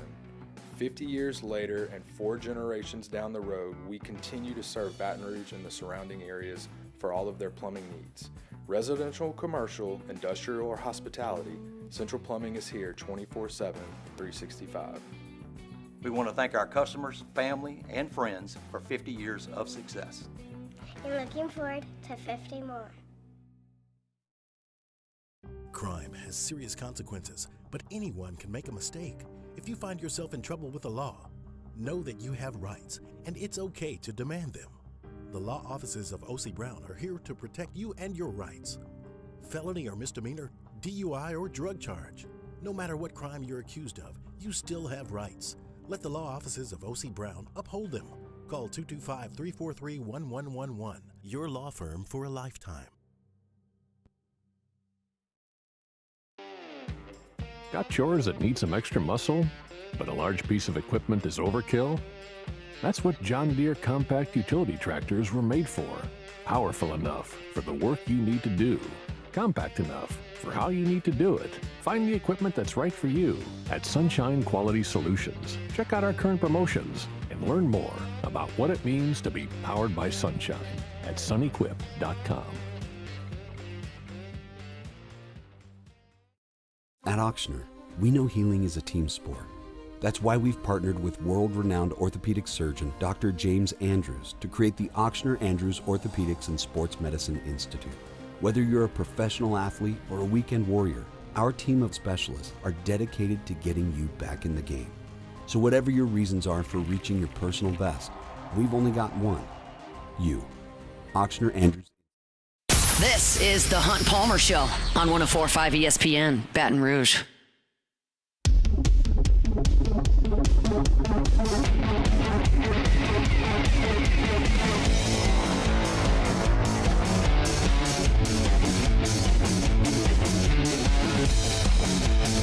All right, we've started a series over in LouisianaSports.net, daily series. It'll go into the end of next week, where we're profiling a different LSU position every single day. Yesterday we did catcher, and catcher's a spot where LSU's got a lot of questions to answer, with literally every single start from the last 2 years at catcher out the door. Brady Neal's gone, Alex Milazza's gone, Hayden Travinsky's gone. They started every game for 2 years. So there's a lot of questions to answer there. We moved to first base today, and there really aren't any questions. Jared Jones is going to be the first baseman, and he's very good. He's really, really, really good. And I think his decision to come back reshaped this entire roster. And I don't say that to be hyperbolic at all. Jared Jones hit 28 home runs last year. 28. If you want me to put in perspective the year that Jared Jones had offensively last year, his OPS, which is on-base percentage plus slugging, it's a metric that a lot of people in baseball prefer to use instead of batting average and all that kind of stuff. You can use WAR and adjusted batting average. There's a lot of different advanced analytics, but on-base percentage plus slugging, how often you get on base and how often you hitting doubles, triples, and home runs. And Jared Jones' OPS last year was 1201. That is higher by about 0.05 than Tommy White's 2023 season. Do you want me to read off Tommy White's 2023 season? He hit 374 with 24 homers and 105 driven in. And Jared Jones' OPS last year was higher than that. He's a star. Over 2 seasons, he's been a 303 hitter with a 443 on base and a 703 slug. And if he hits 18 home runs this year, he'll be third on the all-time list. He's not going to catch Furness, and he's not going to catch Cressy because he's not going to play 4 years here. But he's going to be a top 5 all-time LSU home run guy, and I think he'll be in the top 3. The issue for Jones this year is not whether or not he can hit, and it's not driving his batting average up 40 points, and it's not. His biggest issue this year is going to be plate discipline and not getting antsy. He's clearly the alpha in this lineup. You look across the SEC, and Jack Caglione is gone, who had a monster 2 years. Charlie Condon just set every record there was last year. He's gone. Braden Montgomery from A&M's gone. Christian Moore from Tennessee is gone. Tommy White's gone. You look at the SEC. It's Jace Laviolette and Gavin Grahovic at Texas A&M. It's Ethan Petrie at South Carolina, and there are a couple more that you could toss in. But Jones is in a group of 3 to 5 guys that are going to be in the mix to lead the SEC in home runs. And because of that and his reputation of being here for 2 years and the numbers I just rattled off to you, teams are going to have him identified from the start of the series. And until some of these guys in the order around him, whether it's Danny Dickinson or Stephen Milam, whether it's a breakout campaign from Jake Brown or Ashton Larson, whether Blaze Priester breaks in or Luis Hernandez hits 20 home runs, or until one of those guys establishes himself as a force that's going to make you realize that messing around with Jared Jones is a bad idea, teams are not going to just lay pitches in there to Jared Jones. In fact, they're not going to give him much to hit at all. And that's the biggest challenge Jared Jones will have to deal with, is they're not going to throw you much because the guy behind you is not as big a threat as you. So we'll spin you a couple breaking balls away and see if you'll chase. We'll throw the fastball, 8 inches outside the outside corner. We'll skip a changeup up there. We'll throw you a 3-0 changeup, see if you'll get yourself out. But he's got to be mentally equipped to know, hey, you're the alpha here. They're not going to let you drive in 3 runs with one swing. Now, college pitchers make more mistakes than professional pitchers, and Jerry Jones is really, really, really adept at driving the ball out of the ballpark the other way, so he can take those outside pitches and do a lot of damage with them. But you got to understand where he's stepping into.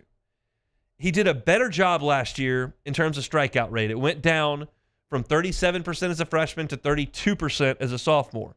If it goes from 32 to 27 as a junior, you've really got something. But he made adjustments last year, laid off a lot more breaking balls, and he walked a ton last year, which was great to see. That's something that he's going to have to work through. So for Jared Jones, I'm more concerned with what he does for LSU as opposed to his draft position, even though the draft position is something you've always got to consider. And what he needs for LSU is not to be too antsy. Sometimes you're going to go 0 for 1 with 3 walks. Like, that's going to happen. And you're going to need somebody behind you, no matter who that may be, to do some damage there and make those guys pay. So that's the issue for Jared Jones. Now, Jones is going to be the first baseman. He's not moving to third. He's not moving to the outfield. He's not going to DH. He's an average defender who did a good job last year. Had a rough day Sunday. I profiled that on Monday. Not a big deal. It's early in winter baseball. But he's an average defender and will be that. The good news is he's a big average defender, which beats the alternative of a small average defender. He's still got that 6'4" frame, still got a big catch radius, and did a pretty good job with footwork and catching the baseball last year. So that's a good thing. He's going to be the first baseman this year. What's next? And I'll tell you, I think that the coaching staff has really been impressed with Ryan Costello since he got to campus. He's 6'3". He's only 205 pounds, so he's got room to grow. Maybe going to be 220 pounds when he becomes, an everyday player for LSU. But he hit 14 home runs as a high schooler from the left side, and his profile is big, physical, left-handed, power-hitting first baseman. And he hit the ball hard in the fall. It was encouraging to see just how often he squared the ball up. So I think Costello is next up at first base. There are still some guys who can do it. Luis Hernandez, who we talked about at catcher yesterday, can play first. Dalton Beck is a left-handed thrower. He's actually a pitcher. He pitched on Sunday, and he was a really good hitter for Incarnate Word last year. But he can play first base if need be. Eddie Yaman, who we talked about as a catcher yesterday as well, he's a pretty good athlete. He's played some outfield, played some first base. But this right now, to me, if I'm looking into the future, looks like a Jared Jones 2025, Ryan Costello 2026, 2027 type position. Now, in the transfer portal era, anything can happen at first base. You get a guy that looks statistically like Tommy White somewhere this year, and he ends up wanting to come to LSU and he's a first baseman. Well, that guy's going to go play first base. But I think LSU is in good shape at first base with Jared Jones and then that group of folks behind him. I'm curious to see if Ryan Costello can get some early at-bats in late February and early March, maybe get an opportunity to push towards the field. But again, it feels like all those guys I listed, from Costello to Hernandez to Yaman to all those guys, even you can put Blaze Priester in there, quite frankly, are probably a notch behind Jared Jones here, and maybe even Ryan Costello in terms of their future. So I think that you've got a position that's got star power, a little bit of depth behind it, and I'm really, really excited that Jared Jones has come back to play for this team. If you would have taken Jared Jones off this team, taken his 28 home runs, taken Hayden Travinski, who hit 16 home runs, Brady Neal hit 9 home runs, Mac Bingham was knocking on double-digit home runs, you would have taken 75, 80% of your home runs out of the lineup. Now with Jones coming back, you get those 28 reinserted in the lineup, and you can kind of build around him. Who can get on base in front of him? Who do we trust to protect him behind him? That's how you shape your initial lineup, is making sure that Jerry Jones is the focal point and then communicating to him that, hey, you got to continue to be selective. And he was. Like last year in the most high-leverage spots of LSU's season, that was in North Carolina. And he was patient. He took his walks. He hit his pair of home runs, as he does. And that's the kind of season that LSU is going to have from him. If LSU is going to be really good, if they're going to be a team that is a top 8 national seed and pushes for Omaha and tries to win a championship, which in December and January, that's all we're going to talk about around here just about every year. Can you win a championship? If that's going to be the case, Jerry Jones is going to have to hit 25, 30 home runs and be an All-American. And he's got every bit of that capability because we saw him do it last year. And they didn't play a super regional or an Omaha game. So that was a really, really good year for Jerry Jones, and I'm excited to see what he can do this year. If you want to read a little bit more about Jerry Jones, some of these players, get a little bit more in-depth take, it's there at LouisianaSports.net every single morning. Bookmark it. Every single morning from now until next Friday, we'll profile another position. Excited to do tomorrow's. That'll be Danny Dickinson, the second baseman from Utah Valley. He's a guy that's got a lot of talent, but what is that talent going to mean when he gets out on the field? We'll talk about it in the piece on Thursday morning, and we'll talk about it on tomorrow's show as well as we get ready for LSU baseball, which is 2.5 weeks away. Valentine's Day, February 14th against Purdue Fort Wayne. Hopefully, we'll be out there to cover that one. We'll see how things shake out over the next 2.5 weeks. All right, let's step aside. When we come back, JD PicKell, host of the Hard Count on 3 Sports, putting a bow on college football race for the season in 2024 into 2025. That's all next. The Hunt Palmer Show. Audio Video Security Solutions, avssla.com is that website. Whether you're trying to get a TV mounted, you're trying to get surround sound installed, you want to deal with your security system with your cameras and your burglar alarm, all that can be handled in one place. It's Audio Video Security Solutions, especially if you're building a home or considering building a home in the near future and you're somewhere near our listening area. Call Mitchell Fisher. I'm going to give you a cell phone number in a minute. He is awesome at going in there before the work is done and building that home and getting everything wired up so that when it's done, you don't have to go back in and drill holes in the ceiling and make everything work. They can just do it within the process of building a home. Makes life a lot easier, and then it's all ready when it's time to move in. Mitchell Fisher and his team at Audio Video Security Solutions love handling jobs like that. So give him a call. This is his cell phone number, the beauty of dealing with a local company. 225-439-7920. Again, 225-439-7920. You can also find them online at avssla.com. It's Audio Video Security Solutions, avssla.com.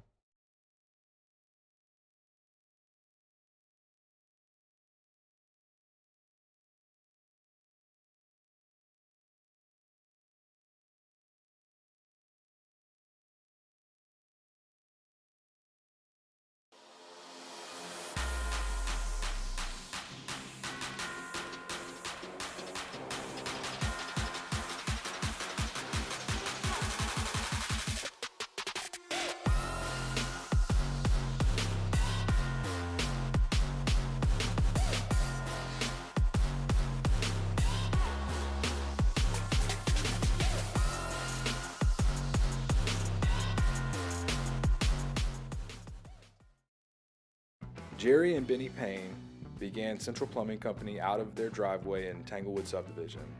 50 years later and 4 generations down the road, we continue to serve Baton Rouge and the surrounding areas for all of their plumbing needs. Residential, commercial, industrial, or hospitality, Central Plumbing is here 24/7, 365. We want to thank our customers, family, and friends for 50 years of success. And looking forward to 50 more. Crime has serious consequences, but anyone can make a mistake. If you find yourself in trouble with the law, know that you have rights, and it's okay to demand them. The law offices of O.C. Brown are here to protect you and your rights. Felony or misdemeanor, DUI or drug charge. No matter what crime you're accused of, you still have rights. Let the law offices of O.C. Brown uphold them. Call 225-343-1111. Your law firm for a lifetime.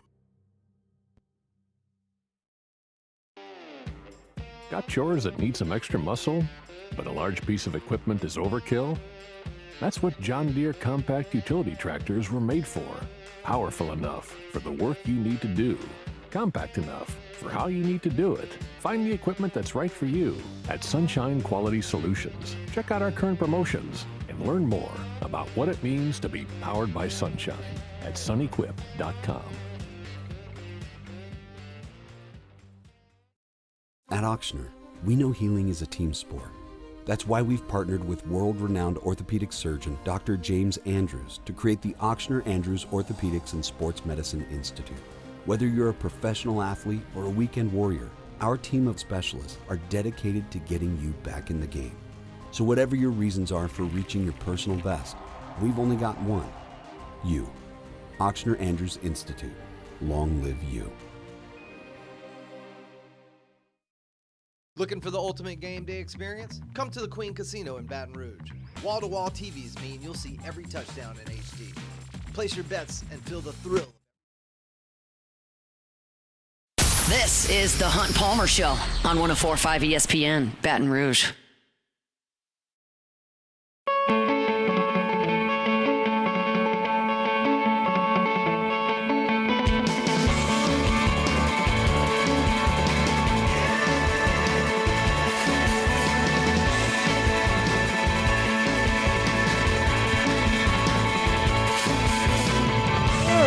Right along here, Wednesday edition of the Hunt Palmer Show. One more time, we'll talk some college football with our guy JD PicKell. He, of course, is the host of the Hard Count on the On3 Sports YouTube channel. If you're one of those football heads that can't get enough, and just because we're transitioning into some basketball and baseball, you want football, you can find it on YouTube. JD PicKell, host of the Hard Count. Subscribe up to that YouTube channel on On3, and he's got you covered for all your college football content year-round. Good enough to join us on Wednesdays all season long, and he's with us today. JD, how we doing? It's with a heavy heart that I join you, man. It's never fun this day. I dread it like the plague, but regardless, all good things have to come to an end so we can have a resurgence next year. On our show today, we're doing a playoff field of things to watch now that college football is over. So there's a good 12-team field, but still it doesn't hit the same, not being able to talk ball with you every Wednesday, man. Let's talk some huge, gigantic, big picture stuff. I just kind of want your broad topic opinions on some things. How do we feel about Georgia having taken a bit of a step back over the last couple of years? Are you buying that? Do you think that they may be coming back to the pack in this era or this transfer portal NIL era? Do you think that they're still going to be a dominant program that could win 3 of the next 4? I don't think I buy them winning 3 of the next 4 necessarily, but I definitely don't buy the idea that Georgia is fading into the abyss. What I think you've seen is a lot of other teams put some real deal dollars and cents together to go put great rosters together, and they also recruit at a high level and they have experience. And so they kind of have this perfect storm where they put this run together and then go make some magic, win a national title. For Michigan last year, bringing key guys back, and Ohio State this year. But I will say this, Kirby Smart having 2 years where he doesn't win the national title and they underachieve makes me a lot more nervous if I'm in the SEC or anyone else in college football, because now he's got real deal ammunition. Like, he's telling a bunch of guys that are going to be first-round picks, hey, I think you're going 7-5. Nobody actually thinks that, but now he can actually tell them, hey, you haven't done anything here. You guys weren't here for that national title run. You got to earn it. And so hungry Kirby, hungry Georgia is dangerous to me. So I'm buying Georgia to win 1 in the next probably, I would say 3 to 4 years, but 3 out of the next 4 would be massively impressive. I don't know we'll see anybody do that here in this 12-team era. Yeah, when we looked at Georgia and they, won 2 in a row and then they went undefeated the next year. So it's like it's something that wasn't that far out of the picture as of I guess 13 months ago at this time. So we'll see. Would they have? Oh, sorry. Go ahead. No, go ahead.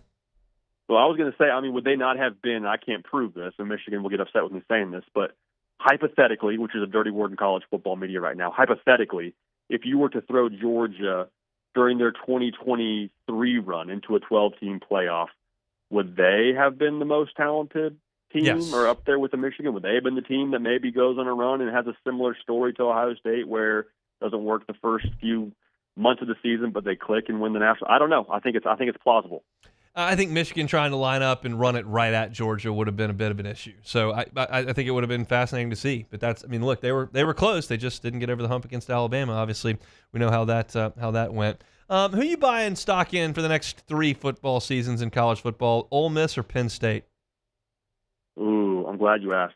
I'm gonna say Ole Miss, because we have seen Lane Kiffin consistently have success through the portal, and it feels like the roster is always changing. It feels like there's always new faces, and somehow they just make it work. Penn State, to me, feels a lot more like, hey, we've kind of got this perfect storm right now. We've built to this. If Penn State doesn't get it done this year, I worry about the optics around the James Franklin and around the Penn State when it comes to recruiting, because it's gotten even more competitive in the Big Ten with the emergence, obviously, of Oregon and what they've been, and then you have schools like Michigan now playing ball in the NIL world. Like there's so many other dogs in the hunt there in the Big Ten, to where I don't know that Penn State optically appeals quite as much to some other teams if they're not getting over the hump. So as of right now, I'll take Ole Miss and Lane Kiffin to have more success over the next 3 years. What am I supposed to make of Florida State now that smoldering mess of a 2-10 season is done? It's not that far away. They were really good. So what are we supposed to make of Mike Norvell over there? You know, if we had talked about this after the last game of the season, I would have said, hey, Mike Norvell missed in the portal a little bit, lost some leadership. He's a culture guy. They'll be okay to rebuild it. But then they go get Thomas Castellanos. And this is not something that I don't, dislike Castellanos as a player, but I don't see the fit to where he just changes Florida State into being a team that contends for the ACC. I guess stranger things have happened in that conference, but I don't see a world where Florida State just levels back up and they're a Tier 1 team in that conference, especially with what Miami is. I think Beck is pretty solid, much more than people want to remember. I think Clemson's going to be a force. Now you add in Chapel Hill. Like, the ACC is so wild. I don't think that portal move was enough to get me excited about Florida State here in 2025. So I don't think it'll be 2 wins bad necessarily, but I don't think Florida State's popping off the mat and making us forget what this season was. You just mentioned Clemson being a force. I know who they open with next year. It's a team that we're down the road from here. So you feel like Clemson's in really good position for 2025? I can't get over the way that I had so many reservations about Clemson, and the way that one by one they've slowly started to make those dissipate. Like my concern for the longest time was, hey, don't use the portal, whatever. But you better have some dudes in the perimeter to go make some plays for you. That last year, the best 2 perimeter players were freshmen, and Brian Wesco and TJ Moore. So I think they're in good shape there. Cade Klubnik, he had the glow up of all glow ups in terms of what he did from last year to this year in terms of 2023, 2024. Like, he clearly took strides in that system. Dabo Swinney goes outside of his staff to hire a Tom Allen. So, like, there's all these question marks I had about Clemson. They're slowly but surely starting to check the box for. I think Clemson's in a really good position in 2025. Let's talk a little bit of quarterback play in the Southeastern Conference. You probably know that the suspects at this point for the top quarterback in the SEC in 2025. Most people will look at Arch Manning in Austin. You'll have some people that certainly look at Gainesville and DJ Lagway. Folks in Baton Rouge confident in their guy and Garrett Nussmeier. Who's your favorite quarterback entering 2025 in the SEC at this point? So I have Nuss at 2. I just want to make that very clear. Okay. I have Nuss at 2, not just in the SEC, but across college football. I love Nussmeier. I really have fallen in love with what Lenore Sellers is as a player. I think the way that he came on at the end of last year, some of it's based on a feeling, and feelings aren't reliable, but I don't think they're also all the time wrong as we sit here in January. This is going to sound like a big statement. He's not Cam Newton, but watching him play football is the closest I've felt since watching Cam Newton play football at Auburn. Like, he's just does things that you're not supposed to do on a football field. Of course, he has to develop in certain spots he's raw in, but I really like the way that he finished the year. I think if they get him some more weapons on the outside, South Carolina could be one of those teams that crashes the college football playoff. Wow, I did not see you go in that direction. I appreciate the take. The Lenora Sellers that we saw in September that LSU played was not very good at throwing it. Now, he busted a 65-yard touchdown run, but he clearly made strides, probably without LSU fans paying much attention, except when they beat Texas A&M, where I think every LSU fan was paying attention. But, yeah, he definitely made a bunch of strides. DJ Lagway is a name that I mentioned there. How do you feel about Florida's future under Billy Napier right now? I mean, this is kind of the year, right? This is sort of the make or break, the fork in the road. I think what we saw at the end of the year was real. And the reason why I feel that way is DJ Lagway, I have a hard time seeing him regress from his, true freshman season. I think what they bring back is substantial enough on the line of scrimmage to put him in good place. I think that we'll see Florida be a team that contends to be in the college football playoff. And that sounds like a big statement coming off a year where they won 7 games in the regular season. But I look at what DJ Lagway is, and I look at what that roster is. The schedule is brutal, like we just said, but I don't think there's a game if you're telling me DJ Lagway is going to play at a close to all SEC caliber where they're just massively outmatched. So now if it doesn't go that way, there's probably a new head coach at Florida, and we'll see what happens to a DJ Lagway when it comes to the portal. But I do think that based on what we saw last year, I think that was real. I think that was something that we can get excited about and bank on for next year.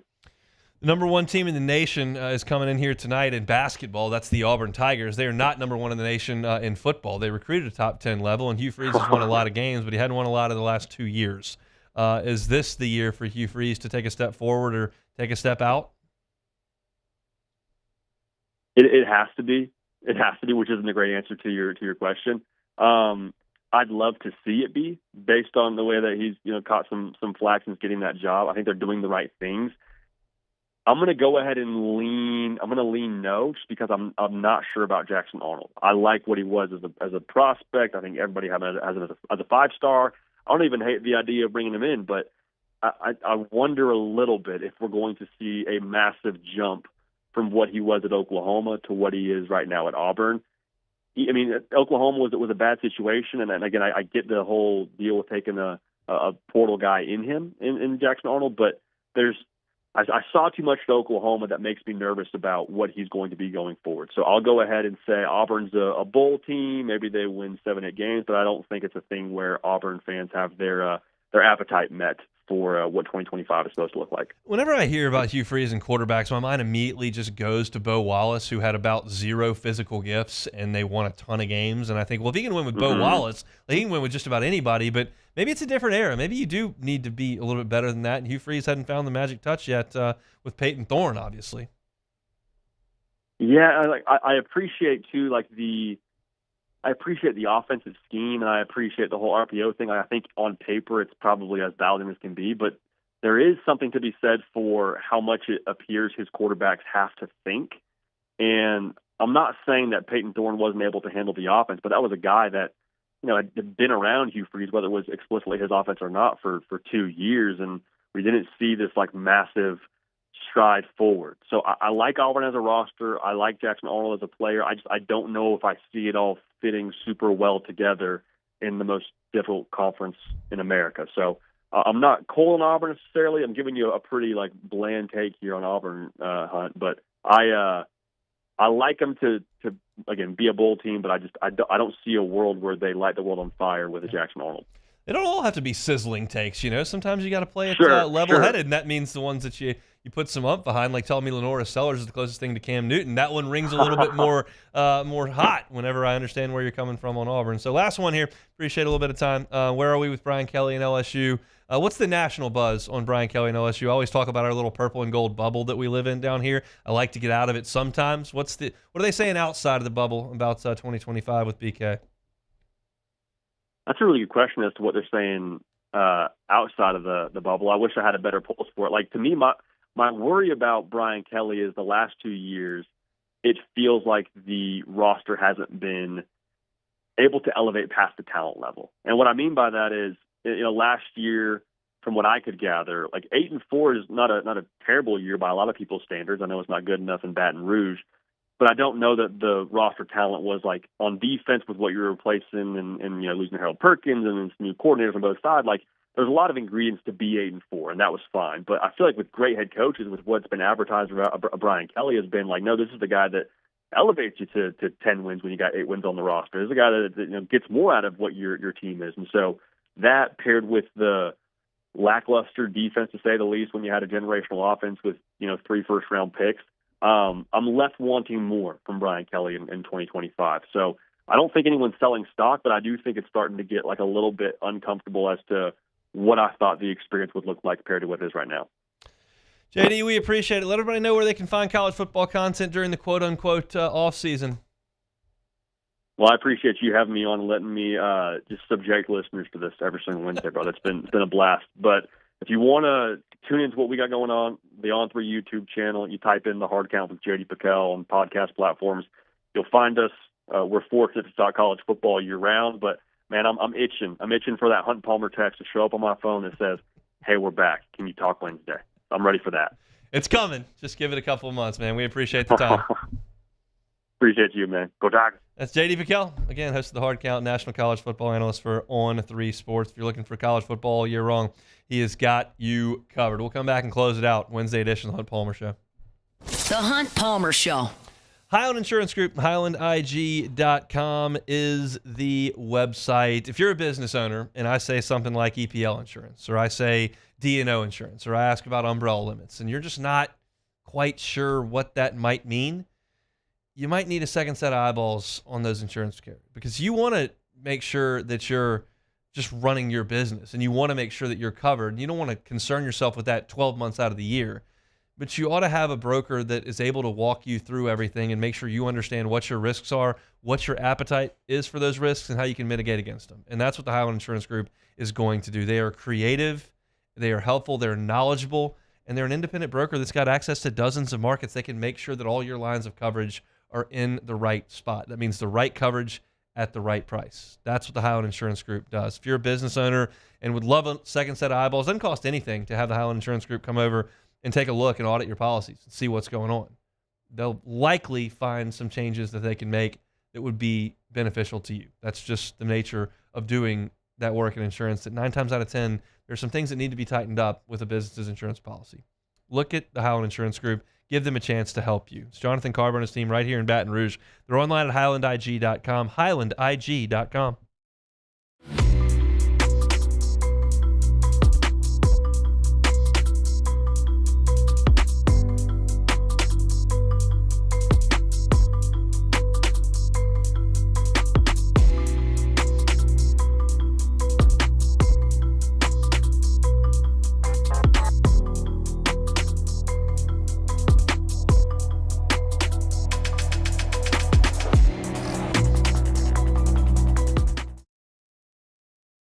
Jerry and Benny Payne began Central Plumbing Company out of their driveway in Tanglewood subdivision.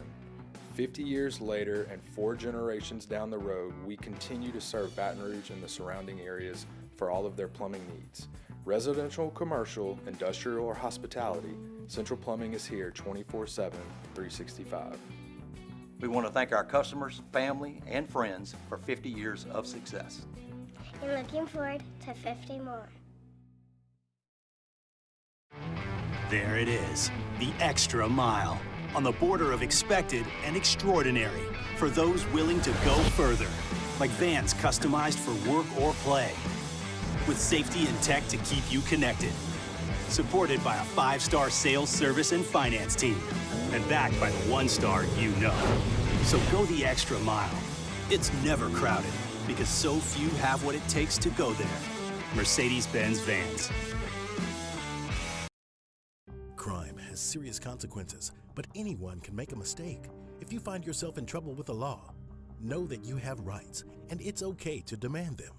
The law offices of O.C. Brown are here to protect you and your rights. Felony or misdemeanor, DUI or drug charge. No matter what crime you're accused of, you still have rights. Let the law offices of O.C. Brown uphold them. Call 225-343-1111. Your law firm for a lifetime. Got chores that need some extra muscle, but a large piece of equipment is overkill? That's what John Deere compact utility tractors were made for. Powerful enough for the work you need to do. Compact enough for how you need to do it. Find the equipment that's right for you at Sunshine Quality Solutions. Check out our current promotions and learn more about what it means to be powered by sunshine at sunequip.com. At Auctioner, we know healing is a team sport. That's why we've partnered with world-renowned orthopedic surgeon Dr. James Andrews to create the Auctioner Andrews Orthopedics and Sports Medicine Institute. Whether you're a professional athlete or a weekend warrior, our team of specialists are dedicated to getting you back in the game. So whatever your reasons are for reaching your personal best, we've only got one. You. Auctioner Andrews Institute. This is the Hunt Palmer Show on 104.5 ESPN, Baton Rouge.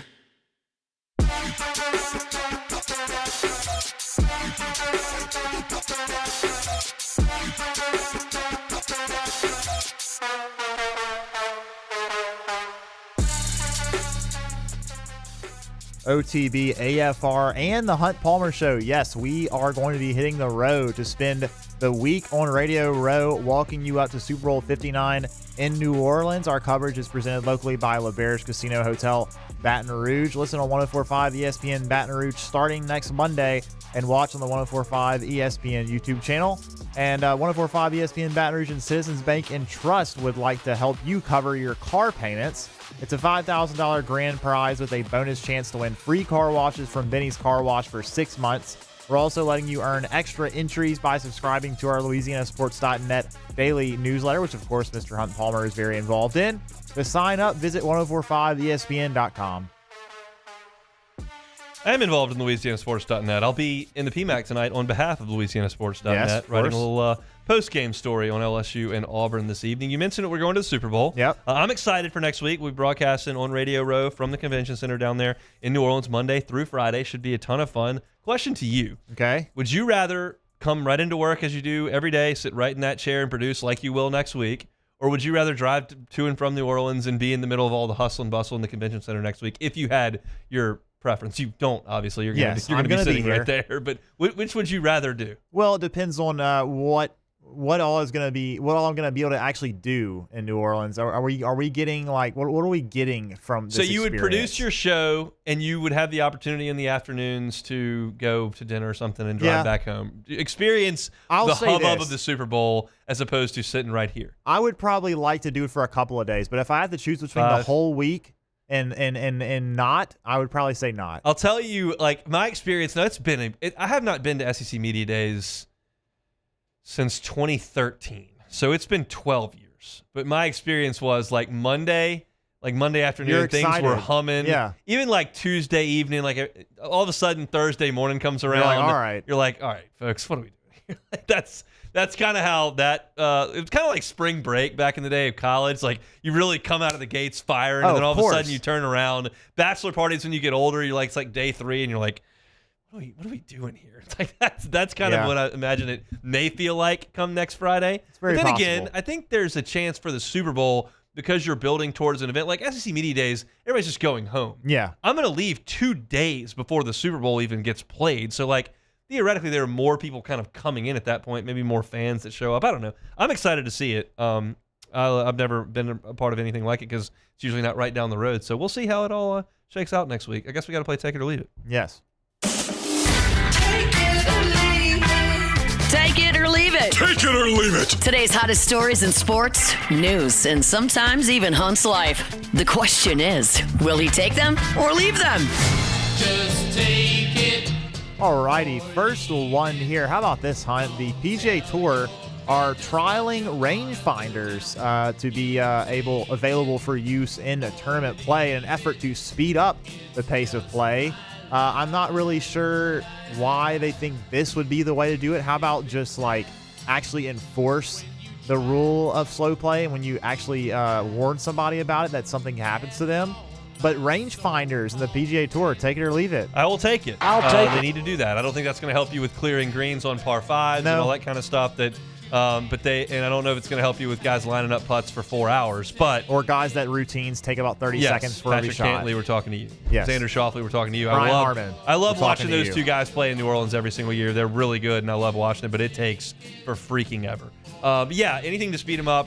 I don't think that getting a distance is a huge skill. Just give everybody They walk off every single hole anyway. It's not like it matters. Go rangefinder it and get on with it. Yeah, I agree with you. I actually I was talking to a couple of my buddies because we watched the TGL the other night, and the 40-second shot clock. It's something that I don't. Obviously, there's probably almost be impossible to enforce that in a tournament. But it makes things so much quicker, and the guys clearly weren't suffering from having to, speed up their routine. No. So I don't see why that isn't something that we could actually do. But moving on, Bill Belichick, as heard us on SportsCenter at the top of the hour, had a recent interview, and they were talking about the Lombardi Trophy, and he said, quote, maybe they should name it the Brady Trophy. He won 7 of them. The Tom Brady trophy. Take it or leave it. Gonna leave that. We'll stick with Lombardi. We're good with that until somebody digs up something about Vince Lombardi at some point, and you got to do something which will different. probably happen. Happens I mean, a lot. everybody's got something apparently. Yeah, I think Brady just won a lot of them. We'll leave the trophy right where it was. Yeah, I could see if they. Is the MVP trophy named after somebody? Probably. I guess it is, but if it wasn't, I would say you could give him the MVP trophy. Maybe he's won a few of those. But all right, last one here. Reggie Miller reportedly going to be NBC's. The Pete Rozelle Trophy, of course. Okay, yeah, of course. Reggie Miller reportedly going to be the NBC's top color commentator when they start calling NBA games again next season. Miller will be joined by Mike Tirico and Noah Eagle, who will be handling the play-by-play. That trio of guys calling NBA games. Take it or leave it. I'll take it. I think Reggie does a good job during March Madness. Obviously, Noah Eagle, Ian Eagle's son, does a good job as well. Yep. So, yeah, I'm on board with all that. That sounds good to me. All right, that's it. I'm headed to the PMAC this evening. We'll see if LSU can shock the world, beat number 1 Auburn. I'll be writing about it at LouisianaSports.net. You can read it there. Back tomorrow. If you missed any of today's show, catch it on demand, 1045ESPN.com's on demand tab or wherever you find your sound. Matt's going to drive you home on AFR. Coming up next. The Hunt Palmer Show. Genesis of Baton Rouge. GenesisofBatonRouge.com is the website. Every car that is on the lot is on the line at GenesisofBatonRouge.com. Every car that's on the line at GenesisofBatonRouge.com is on the lot. But you never have to go to the lot if you don't want to. I know there are a lot of folks that are in the car shopping game and think, I don't like my time going to dealerships. I feel like piece of meat, got salesmen running all over the place, just a pressure-packed experience where I feel like I'm being taken advantage of. I get that. That's happened for decades. It's not going to happen to you at Genesis of Baton Rouge. Their brand ambassadors are going to treat you like a guest, not a customer, and it's going to be a wonderful experience for you there. But if you still don't want to go to the dealership, that's okay. Go to GenesisofBatonRouge.com. Do your shopping there. If you want to test drive it, one of the brand ambassadors will come to you. They will drive to your office. They will drive to your home. You can get behind the wheel, and if you want to make that purchase, they can deliver it to you, and they can do an e-contract. It's part of the convenience, part of the luxury, part of Genesis of Baton Rouge. Check them out online. It's right there at GenesisofBatonRouge.com. The Windsor Senior Living Community in Mandeville, Louisiana is a beautiful, vibrant apartment community geared towards seniors. They are